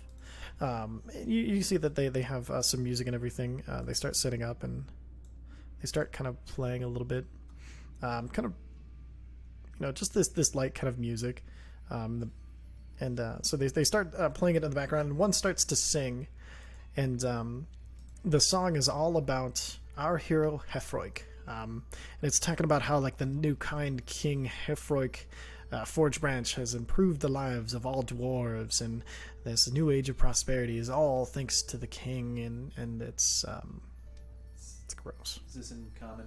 It's in common. I lean into Zephyr. Uzo. I'm like, yeah, that's. Is this she knew exactly what I was gonna ask. You probably like as you lean I in, read you his probably mind. go I a knew little what too was far. happening. You get poked in the face because I'm also leaning in towards you. Roll acrobatics. I didn't expect you to be. It's a horn. Yep, you smack right into her. The horn catches you Horn just him. It catches right in the middle of the forehead as you turn towards him, and as you turn back towards her, she's already leaned in. You're like, whack! And it's like kind of this And I soft thunk really as your quickly beak pat him bounces on off. I really quickly like touch where my horn hit him. I'm like, I am so sorry. Touching my beak. Those are. I thought that was hair. What? And I'm sorry. It's like when two dogs are gnawing at each other and you just hear their teeth clack. yeah, kind of. And with that, the Enoch is starting to kind of fade, and the feeling is starting to droop a little bit, and you're starting to feel a little bit more As I normal. settle down, I go, yeah, that's propaganda. And blood gonna- scale. I'm gonna raise my glass. Yeah, Hefroik! It is. Damn right! One of the musicians Yeah! who's like playing a violin, he kind of like chooses with his violin and keeps playing. I'm gonna give a big old wink to Blood Scale. Blood scale. Is there anything we can do to help you before your match? Huh? Yeah, you can just go. All right, we'll be there. Do you need a hype man? I could If be you a hype need man. anything, we'll be there. I mean, I could always use a hype man. I'm your hype man. Thanks, thanks, bro. You're welcome, bro. And at that point, as Nini kind of makes her way in a little bit earlier than you were expecting, and she kind of makes her way over to the table. And she goes up to you, Bloodskin, and kind of slaps you on the back. Oh, are you ready then for? Sorry, I was in the middle of eating. Jesus, you ate. Yes, so that's good. Getting your strength up. Are you ready for tonight? I do. Sure.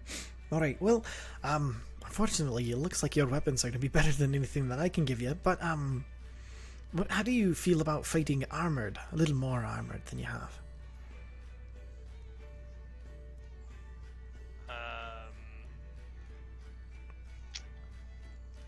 I don't know. Like, do you know how to move in plate armor? No. Ah, damn it. All right. Let's see. You got about a half plate there. That's actually in pretty decent condition. She kind of reaches out and kind of like shakes a little bit while she's kind of looking at it, forgetting about you and kind of more inspecting the stuff itself.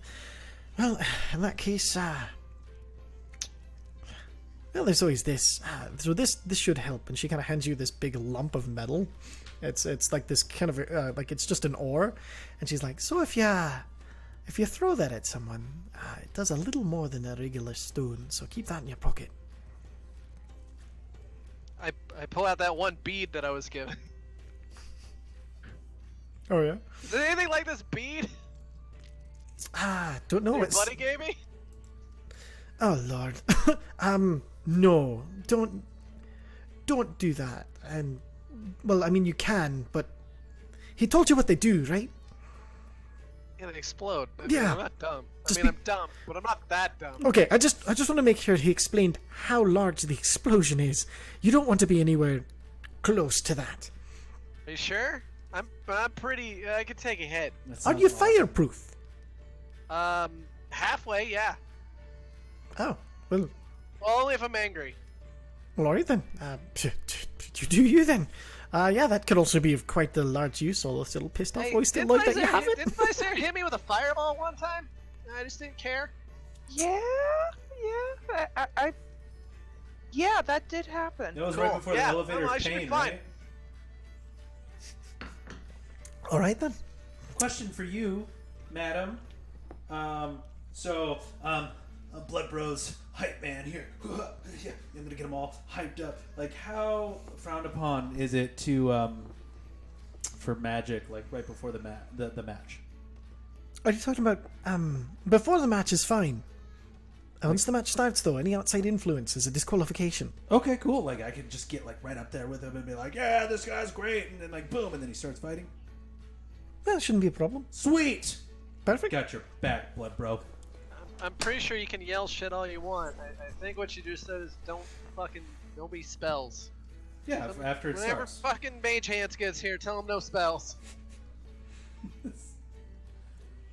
Perfect. All right, and then so is there anything else anybody wants to do as this day progresses? before, I just want to buy paper and ink. Okay. I forgot to mention that on my way back. We'll Wait say for the next day. we'll say you purchased some from Gimzek, who would have plenty. Just mark off about let's see. He'd have an extra about like 10 pieces of paper. Okay. And then he provided you with how many quill? Did you want an extra quill or anything? You're just gonna pull out your own feathers. Yeah. And then he'd probably have an extra and then one bottle of ink. Okay. Mark out 5 gold. 5 gold. He has the really nice stuff. Ooh, the good stuff. The good stuff. Good shit, yo. Yeah, and it's it's kind of rare here. So, Oh, okay, cool. and he kind of explains that like it's kind of rare here because anything paper or like wood and everything has to be imported into the city, and then there's not a lot of craftsmen who work with paper itself, and so it's kind of a more rare material. And as you walk in, noticing that this place is entirely made out of wood, you kind of start thinking, interesting.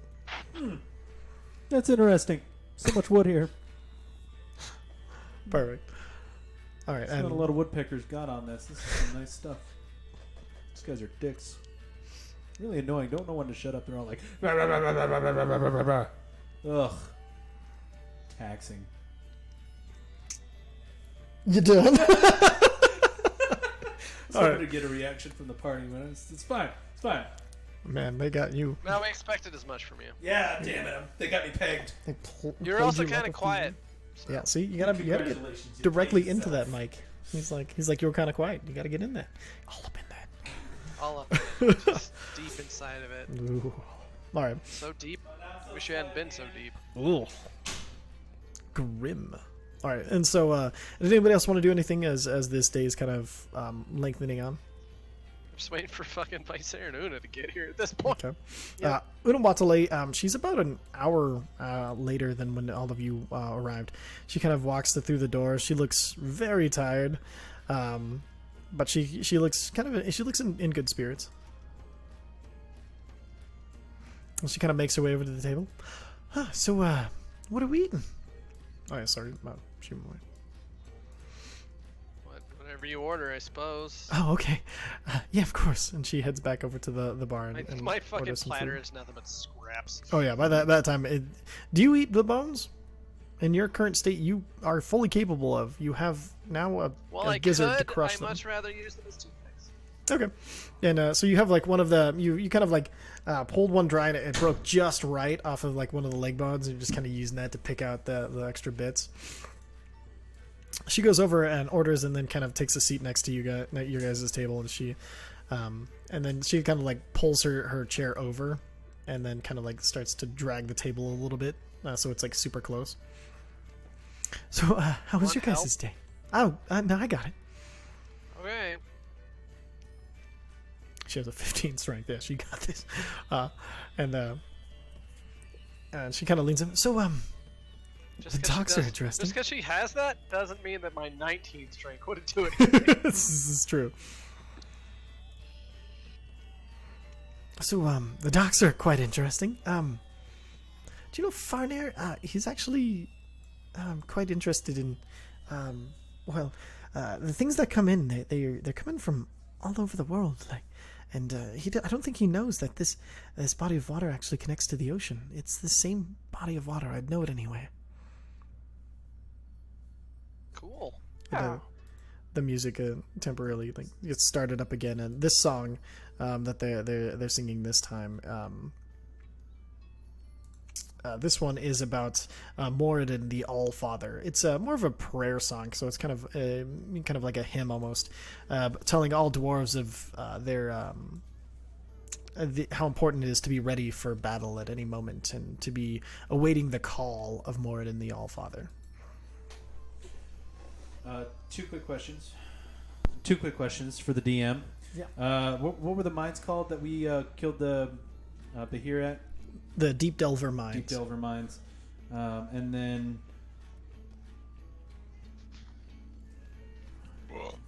And then what was the king's name again? The new king? Helfroik Forge Branch. Elfroik. That's Forge Branch, all one word. Oh, fruit. Forge. Branch. And then, what is the name of the guild that Bloodscale works for again? It's just the Miners Guild. As Nini is known as the Mistress of the Mines. Perfect. Just getting my hype man stuff ready. That's all. Okay, perfect. And then at that point, and about another hour passes before Visair finally comes through the door. He looks completely beat and a little worried as he kind of makes his way over to you guys. And he's still in his instead of the Dwarvish. Oh, actually, no. I'm sorry. And part way through your meal, this kind of unremarkable dwarf kind of makes his way over. He's got red hair, and he's no beard, no braids or anything like that. And he's wearing just like plain leather clothes, like leather jerkin, and he looks like just pretty nondescript. And he makes his way over, and then all of a sudden, like Visair's voice comes out of him. He's like, "So I've had a interesting day." Whoa! You act like you didn't know I could do that. Gain some weight. Yeah, you look a lot different. Well, hold on. How do we know who you are? Who do fat. you think you are? Well, who do you think I am? I don't know. Who do you think you are? It's me, Visair. Don't worry about it. Okay. Can So- tell by the frilly pink hair. I tried to tone down the frills as much as possible to try to blend in. I'm sure he probably already told you, but sending stones are now online for pretty much all of us. Should be ready tomorrow as soon as they get yours. And he kind of points to I me. gave it to. I got Yeah, it. so- And so I what do you hold up want the from- stone and I hold up the ear. Perfect. And then Hey, yeah. we're going to the arena tonight. Don't use any magic. No, that's actually perfect. I was going to say there's going to be a lot of gathering. Apparently, these things are apparently a thing of great honor for each of the houses, and one of the few places where it doesn't matter if you're a dwarf or not. Oh, good. Head on the table. And like the table just shakes as you hit it so hard. Whoa! Come on, man. You can't be going in like that. You gotta pick that head up. You gotta keep that job. You gotta forge ahead. Come on, blood bro. It's not like Like it's if our you're saying I arena. needed a hype man. Can't be worse than a beholder. Well, for once, I guess I'll leave you to the hype man. I was gonna talk him up, but that's okay. We can both do it. Do it too. Just all the hype. I don't give a shit. No, I'll leave it. I'll leave it for this time. I actually want to see if I can blend in for once. It's a weird feeling, but it's something I think I can do. Kinky. Say, I Roll have a reversal. feeling we're gonna get halfway through these arena fights, and then your personality is gonna be drastically different. It's gonna be hard. And this is all based on what TJ wanted me to do. For the record, he wanted to go native and try to see what he could find out. So, and he'll have more. And Visair's like, so it's gonna be some more stuff Still to talk be a about. hype man as a dwarf. That's true. I could do that. But for now, though, I want to stay in the background. I don't want anybody to remember this particular face. Because I worked really hard to make it boring as fuck. You succeeded. Thank you. Mission welcome. accomplished. There'll be more to talk about when there's. And he kind of looks over to the guards. Less people around. That's fair. I have so many things to tell you. I'm excited to hear them. Me? I'm excited to tell you. And do you guys want to do anything else as the day goes on? Pretty sure as Nini's sitting right here, just like As Nini had left actually at that point. It's getting around to be about like. So you got it's about 4:30 at this point. Bloodscale. Do you want Hi. a dwarf fight pit name? yeah, it's called Bloodscale. I like it. Classic. Sticking with classics. I dig it. Honestly, I'm kind of interested to see what happens when it's fucking announced. Me? Oh, yeah, because there might be people who would know you, huh? Do you want us to scout the audience and see if we... You might as well look around. I have a friend that could check I'll things make out a note too. of faces if I see any serious reactions. Alright. I'll try not to, I don't know, die. That would be Well, nice. if you do, I could always bring you back. No.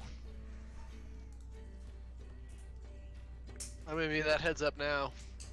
Why wouldn't you? Just Not out of that way. curiosity. I don't like racist, but I don't want to come back as like a spindly elf not being able to do anything. Fair enough. If you got some way of just like bringing me back normally, yeah, sure, that's fine. But Not quite skilled enough for that yet. I'm sure you'll get there. Besides, it's not like we have to worry about it. It's fucking blood scale. Yeah, I mean, to be honest, Bloodscale, I'm not that worried about you. Actually, I haven't seen many that can outdo you. Plus, I have Heelys now. You I can- hold up my hands. Heelys. As does half your party. Bloodscale now pounds second beer. But second beer. Okay. mine are new. Luckily, he's had a meal in him this time. Yeah. This one, there's too much food for that even to get through. But your third beer has arrived fully filled up. I did not order a third beer. Oh, I thought you said if this one was empty to bring you another. I'm so sorry. That's fine. I'll take that. No, I just agreed to reuse the glass. So you Oh, got less work. It's I'm fine. so sorry I'm about sure that. Somebody here will drink it. I'm gonna just. It's already in front of me. Perfect. Blood scale. We need you in top fit fighting shape. You could call yourself Ardol Krav. That's blood anger in Dwarvish, Vicer says. No, All right. I'm lit. Here's the thing. You know I how my get it 'cause you brain rage. works occasionally? Hey. I bit my lip earlier and tasted a bit of blood, and then my brain started working. And I think I've been here Do you want us Under- to use your real name? under less decent pretense. What? Do you What? wanna- do- What? Who's it? What? Do you? Sorry, I had beer in my mouth. Do you want me to use your real name? No. Okay. God, no. Well, hey, no, well, hey, no. I'm just- Whatever deity you believe in, no. Okay. Akadi blesses us. Excuse me, what'd you say? I said the dwarven. Helfric, yeah. Helfric, yeah. Sorry, I'm deep in my cups. I'm sorry. The dwarvish doesn't work too well with a beak. Make a deception check with advantage. Because he's never met one of you before. Oh god. Vantage deception. Mm-hmm. Oh. Barely enough. Okay. Okay. That was concerning. All right, he's like, I can see that. These lips are quite useful with the Dwarvish language. Never mind. And the guard kind of steps back towards the door and leans his back against it. Yeah, sorry. Okay, maybe I'm gonna push that last half of this beer away. Vicer kind of scoops it up, and then he kind of like puts it back over on the bar without anybody drinking it. That's probably not the place for this. I feel like this is the best We're place in a for bar. this. It's literally the place for this. I'm talking about the city. He kind of looks around both sides, really Let us know. suspicious. To be fair, I think we'd be out of Yes. place if we weren't There drunk. you go. Literally just Oh, slides. well, if I must. He It's a kind of favor chuckles. for me. Your generosity.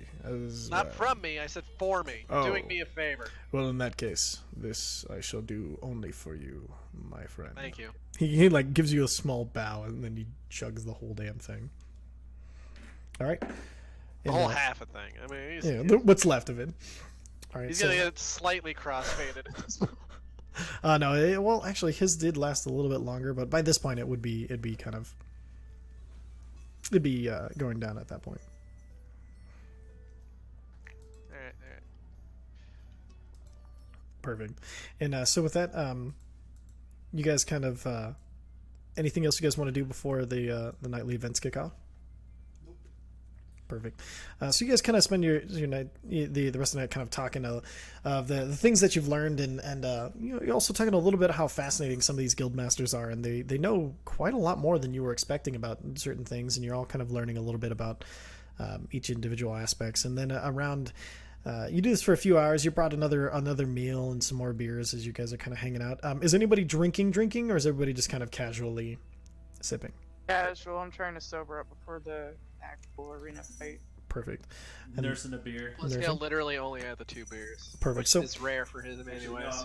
back on water at this point, actually. Perfect. So you guys get your waters, and you guys are kind of just hanging out, and then at around a little bit later, I guess you see as Needy comes on, she's like, "All right, it's time. You ready, Bloodscale?" As I'm gonna be. All right then. I suppose we should make our way that way. And then she goes over to the bar, and she's like, "All right, Hilda, this is our entrant for the Miners Guild, Bloodscale." Oops, sorry. Oh, I don't want to do that. No, there's two of you. Oh, for fuck's sake. God damn it. Now you fucked it. I really did. Mother. Alright, hold on one second, Jazz. I'm so sorry. What'd you learn? Not to fuck it. That's good. Good boy. You get a disadvantage on all of the rolls. No, I wouldn't do that to you. And as she goes up. You would do that to me. No, I'm not a spiteful DM. You don't know where you're getting that. All right. And so she's like, "This will be our entrant for tonight. Bloodscale, the Dragonborn, one of the greatest miners we've had in quite a while." Nordhilda kind of nods, and she's like, "Well, all right then. I suppose to the piss it is." And she kind of takes you into this back room that opens up into a this carved out stone hallway. It's a little rougher than a lot of the other things, and as you guys kind of make your way through it, you find yourselves going down this hallway, and it ends in this gigantic pit of an arena. Everything, yeah, you're kind of at the front next to Asnini, Bloodscale. Everybody else kind of following, shuffling behind, with Uza right behind you, getting ready to do. I'm like flying behind him, so I can do the fight guy rubbing his shoulders because I know I'm too short. You can actually reach his shoulders, but so you kind of give yourself a little bit of extra air as you do, and eventually, that's way too big. Eventually, you make your way into this gigantic arena. It's been carved out and has very nice stone floor, and there are all these other tunnels that kind of lead to this same place as you guys kind of make your way down. Everybody seeing the new map? Yep. Perfect. All right.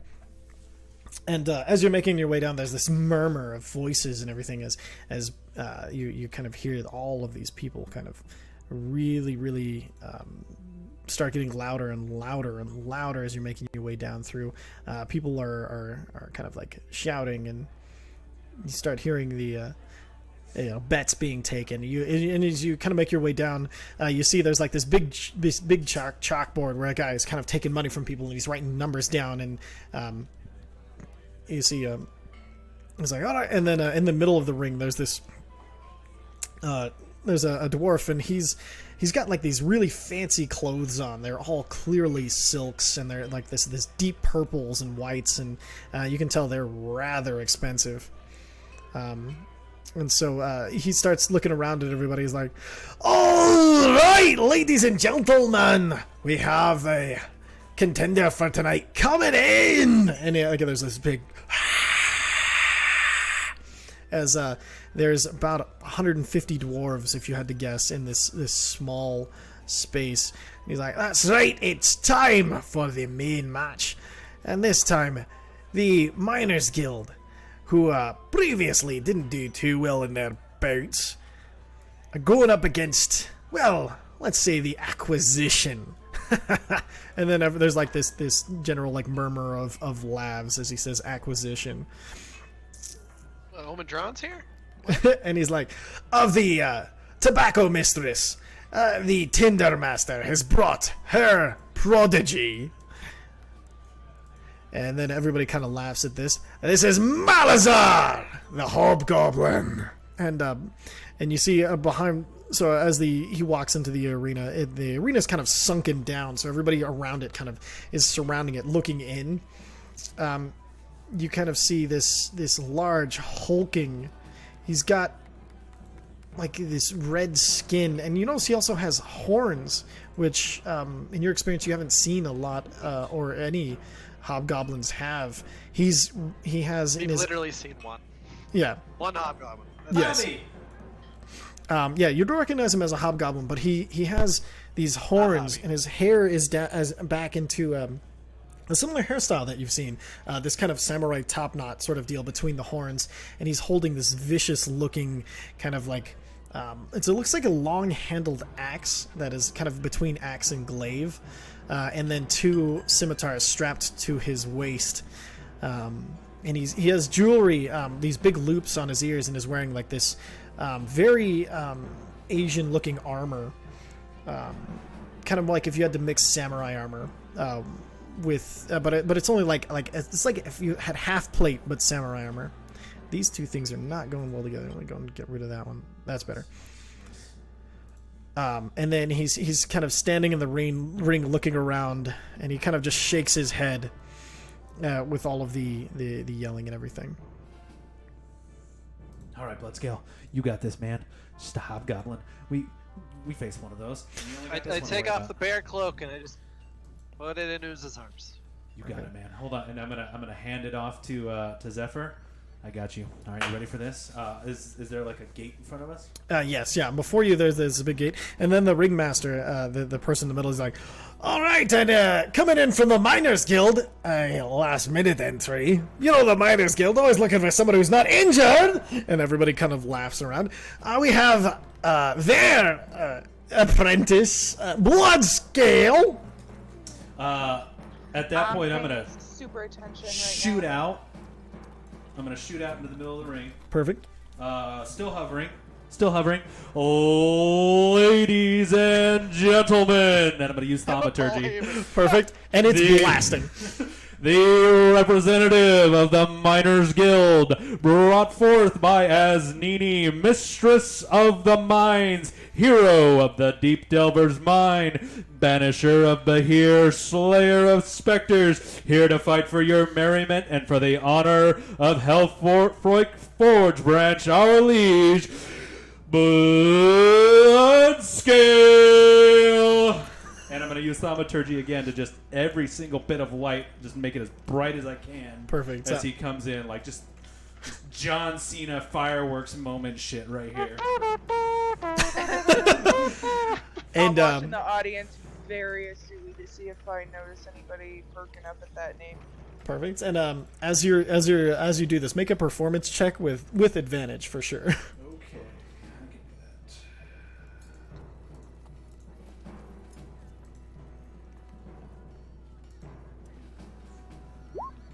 that. 18. All right, perfect. And as you finish it, there's a half-second pause, and then as like the place goes just nuts as everybody starts cheering. As Bloodscale, you walk through the doors, and with that, we're first bout, and the only bout of the night, to see who moves on to tomorrow and faces up against the other guilds, depending on who wins in the other pits. Let's get this started. Right and then, before it starts. Do I'm we gonna see cast- anything? As I walk out, right before I can tell it starts, and before I would think it's not kosher to, I'm going to cast Bless on Bloodscale. Okay, perfect. Go ahead and cast it. Ask it in there. While this is going on, do I see anything? Make a perception check, because you're watching for people to. God damn it! Unfortunately, Uza is super enthralling right now, and you didn't know he could do some of this crap. It's just So out of Nightmare. nowhere. To be fair, Bloodscale would probably be looking. Yeah, go ahead and perception check on Bloodscale.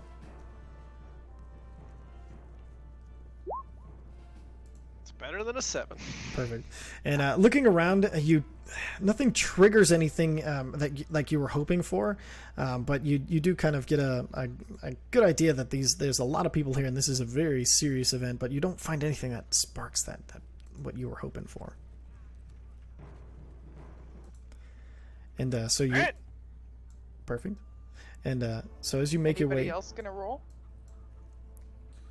I was busy hype manning, I think we're unless good. you'd let me roll. And Pycere wasn't there at the Yeah. time where we agreed. Yeah, you know what? I was hype manning and I was blessing, so I wouldn't have been paying attention. I'm gonna run Vice's stuff separately with him, so I'll tell you guys. He'll talk to you guys about anything he sees later. Okay. So It's fine. I just legitimately, I don't think he was there for that bit of the conversation. I was just wondering if Mesnos or Oh yeah, he would. Waddley wasn't there either. No, only Mesnos was. So I'll give Mesnos a roll. Stand by. Oh, I got it. Oh. Oh, sorry. Ah, good. Yeah, go with yours. No. If a player's gonna roll for it, we'll go. No, I'm just kidding. Mesnos. You see Mesnos looking around, but he doesn't. You see, he doesn't. You don't see any spark of recognition of anything in his eyes. My bad. I didn't mean to step on your Yeah, roll. there's a good Oh, chance. you're good. Good chance I'll be approached later. Perfect. All right, so you step into the ring. He's like, "So let's get it started.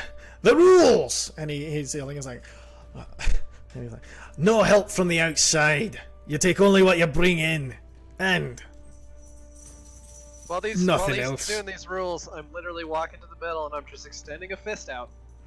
And so as you're walking to the middle, the dwarf who's standing in the middle of it, he kind of steps on the floor twice, and you see as he's finished sinking, he sinks down into the floor as he finishes yelling out these rules. And you know the hobgoblin has come up and is in the I was trying exact to do it same before place. the rules ended. It's just like an honorable. And the hobgoblin comes up and he gives you a small bow, and then he reaches out his hand as well. I hope your situation is better than mine, but I will not give you any quarter, and I expect none in return. Not gonna lie, it probably is. But I appreciate the warning. No matter my situation, my honor does not fail. And he shakes your hand heartily. Shake back. Perfect. And then he turns his back to you and steps that far away and turns back, and then spins the glaive in his hand and readies himself. I'm gonna walk backwards. I'm Perfect. still not turning my back to anybody. I'm not an asshole. All right. And I just spin the fucking axe in my hands. Perfect. Let's get some initiative. Brandon has advantage. Yeah, you do. And you can add a. Oh no, never mind. I gotta get him back to his 5. I just wasn't there. Perfect. Roll that beautiful bean footage. All right. Due to your advantage, you do get to go first.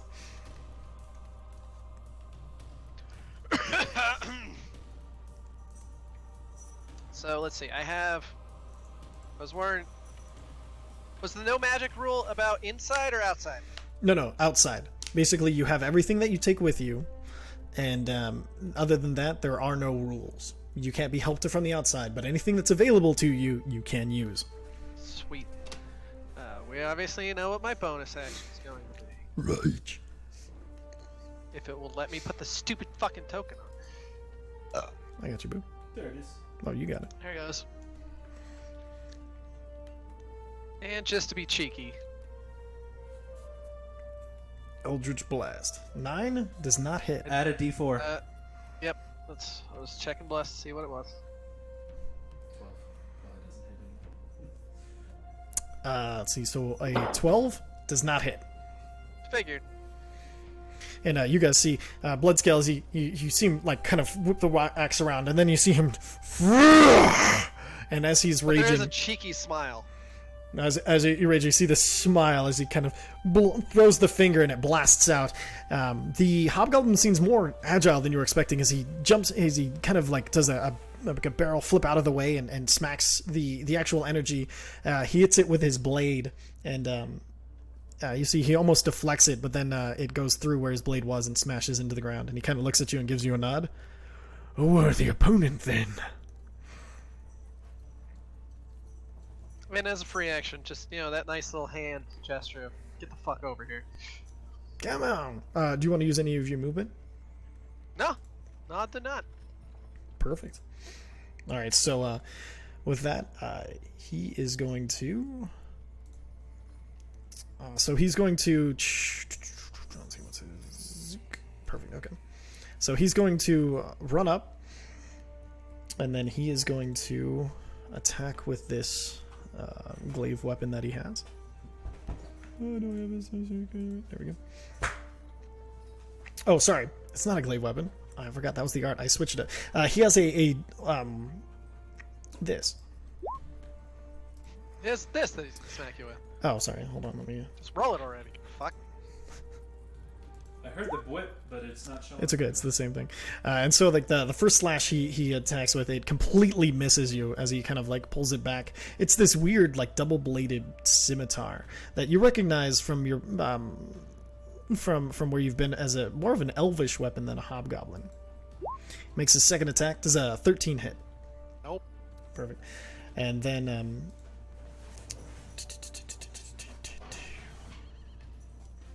sorry, 1 second. Okay, and that's all he'll do for this round. Sweet.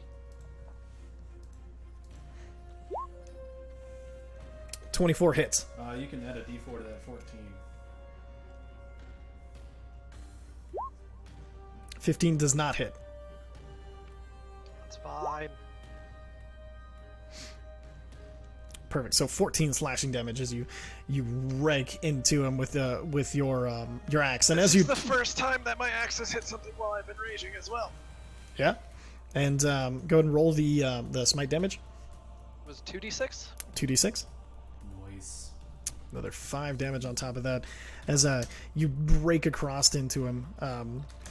And then the axe pull, like the eye on it flares, and you see the electrical energy that it last absorbed discharge into his chest that you're slashing across, and it spiders across his chest as he reels back. Hi. Hello. Perfect. And then on his turn, sorry, are you done? I really have anything for bonus. Okay. Oh. Yeah. Kick his ass, Bloodscale! All right, perfect. So he's going to, as a bonus action, he is going to cast Booming Blade, and then he is going to attack. So, as part of this, he makes a melee attack with his weapon. 23. Yeah, that hits. Perfect. So, you take 16 points of. So you take 9 points of slashing damage, and then 7 points of thunder damage, or lightning damage, I should say. Which both would be half. Yep, both so half. I'll take 8 points. 8 points, and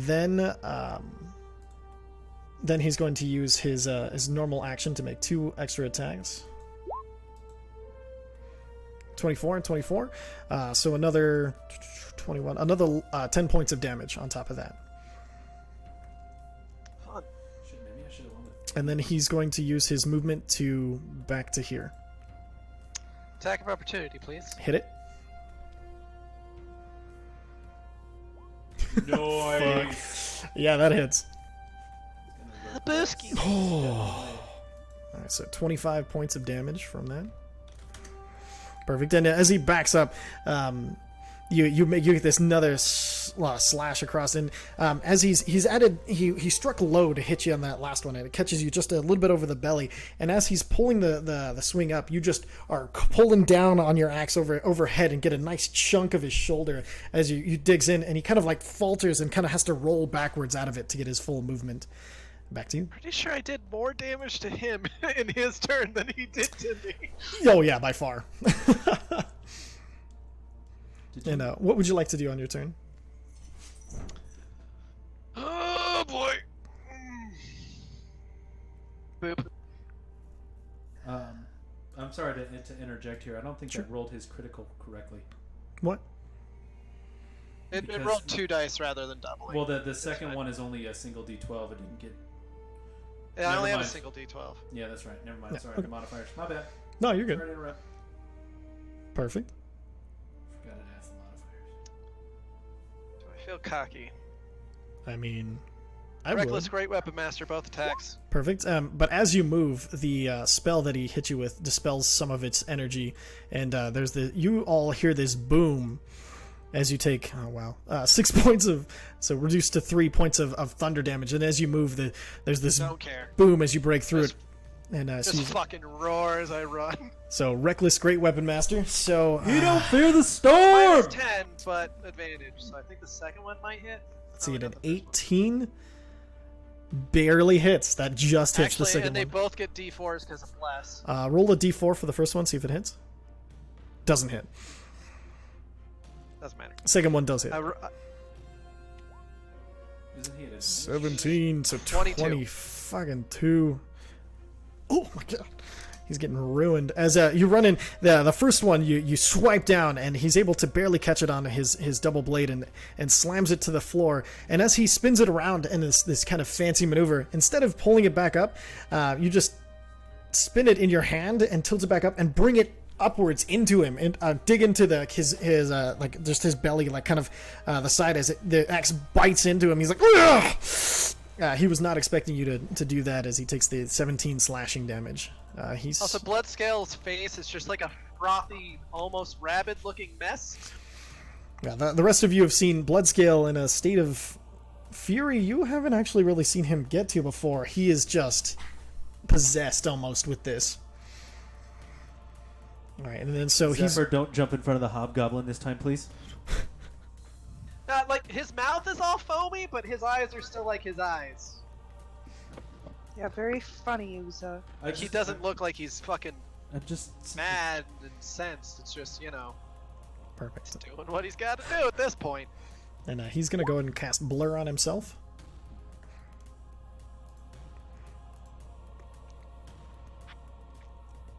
Oh, let's see, where is it? What's a good blur symbol?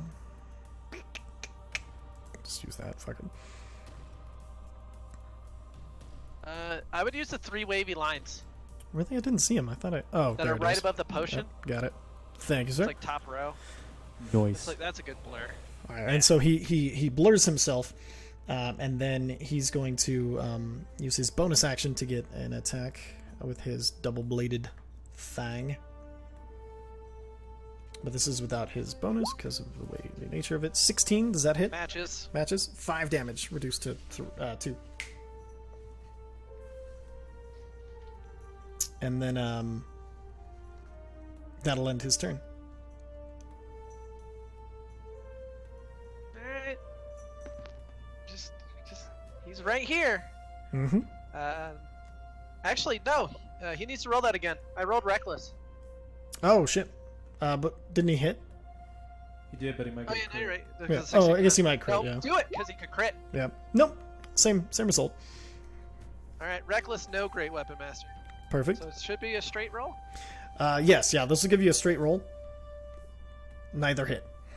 But, Yeah. bless. Bless. Okay, roll your d4 for the first one. That hits. Second one does not hit. What the fuck? Damn, okay.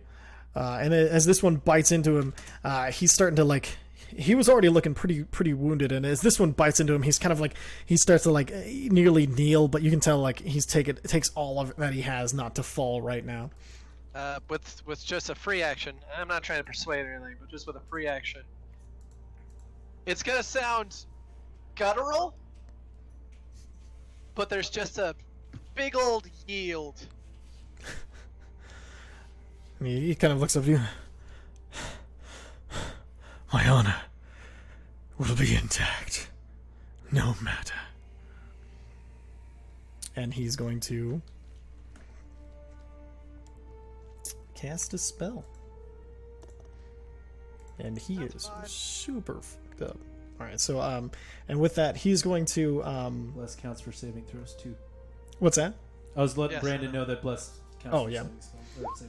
So he's going to cast Shadow Blade, and you see like in his hand the shadow. He like turns his hand, and the shadow of his palm starts to extend as this long sword kind of appears in his hand. And he's like, the end of it, and he's going to make an attack with his Shadow Blade.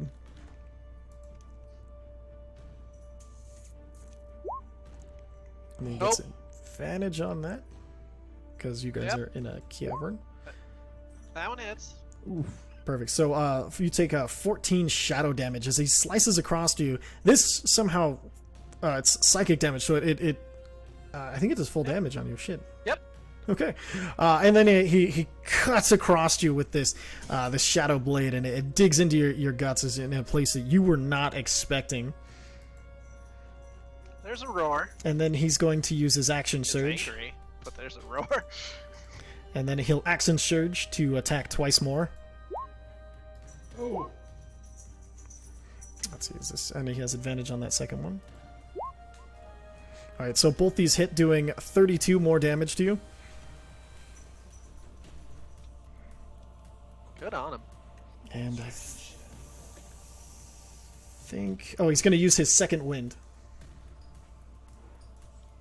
Let me pull up and see exactly what his second one will do for him. So 1d10 plus 10.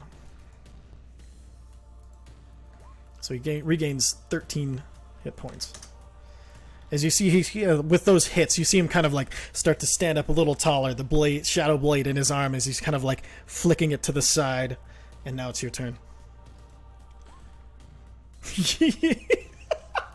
Yeah, that'll do it. All right. How do you want to do this? Nice. The first one, because the first one should pretty much do what he just healed.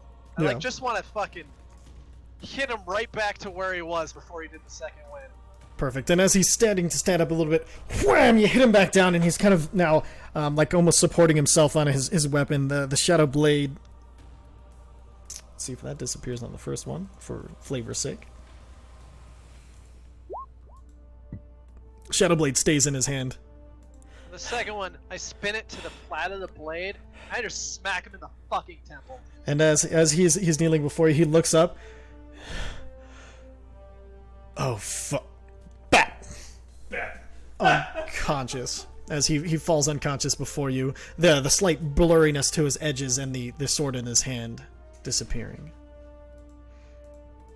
And before anything else happens, Bloodscale is just going to, because he's smearing his own blood this time, run a hand through whatever's bleeding the most and just smear it all over his face and fucking roar. Perfect. And you guys see Bloodscale. There's a slash across his chest that goes from the top of his left shoulder all the way down to his hip. You see he digs his hand in and pulls it up across his chest, wipes it across his face.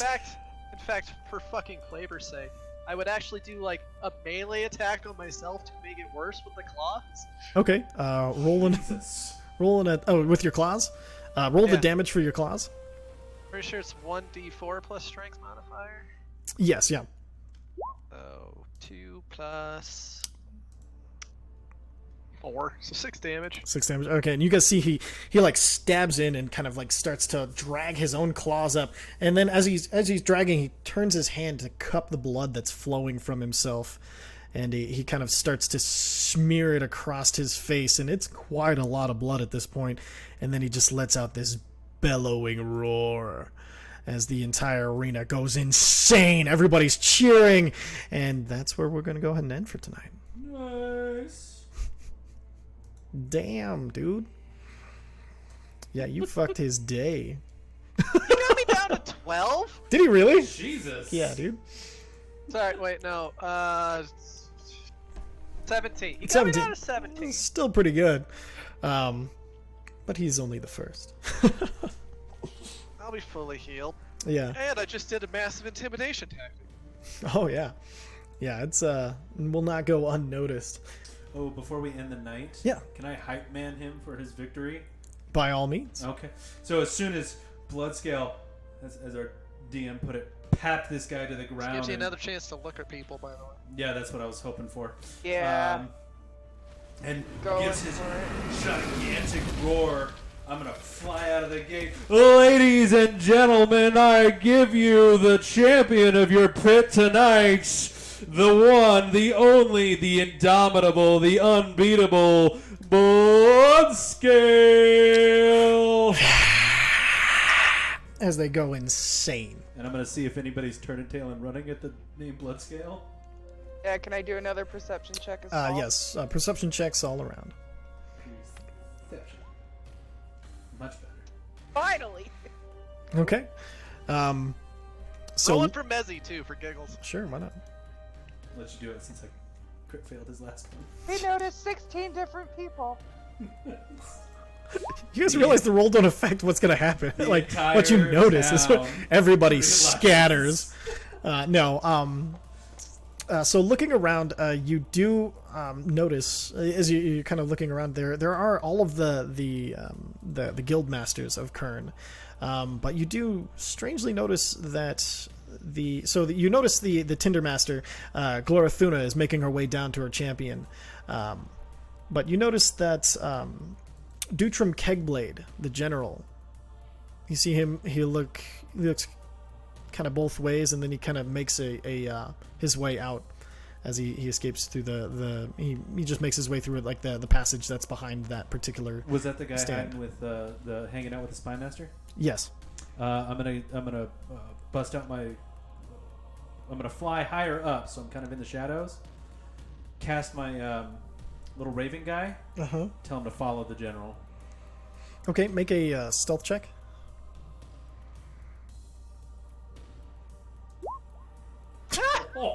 Yes. And as you guys are kind of looking around, you look up and who's this god? Who's this in a different campaign? Suddenly he has a bunch of people collected around him rolling dice, and he's telling this weird story. You don't know what's going on. I'm looking at Mez now, so Mez should follow. What? You see the man over there? Yes. Yeah. Do you think we should follow him? I think he is someone in power, and I think if we can, we should. But I do not know how to get from here to there. Well, I got wings. This is true. As soon as I am able to, as soon as like he's Perfect. gone and away, the token's away from me, I'm gonna fly back to the group and let them know what I did. Perfect. And as you guys are debating what to do, all of a sudden Uza's right there next to you. Hey, I'm gonna have my bird follow this weird general guy who was hanging out with the Spy Master. And We I think saw him too. Did you?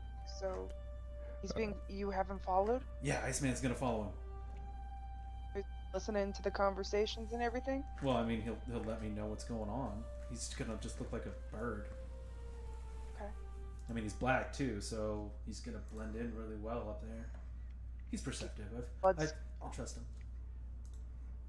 And I don't know. Can I do an insight check to kind of see if I thought he had any specific feelings about Bloodscale, like worry, concern, or anger or anything? He's a little far away from that. He did look just concerned at the mention of the name. Okay. Well, this is happening, and after I finish roaring and shit, I'm gonna offer my non-bloody hand down to the hobgoblin. He might be unconscious still. He might not. I don't know what's going on. And so as you reach down, you see this woman, this dwarfish woman with a pipe in her mouth. She's kind of running down, smoking almost nervously. Her hair is kind of pulled up into almost like this big, like almost dreaded braid behind her. And she's like, oh, damn it! And she goes over and she drops a potion into the hobgoblin's mouth. And then you see the hobgoblin eyes flitter open as he kind of stands up. And he looks at you. Does he accept my help at all? He reaches up. He does accept your help up, and he's like, Hi. Thank you for a good fight. Thought I had you at the end there. Not gonna lie, you came close. Well, hopefully, if there is a next time, it'll be under better circumstances. Agreed.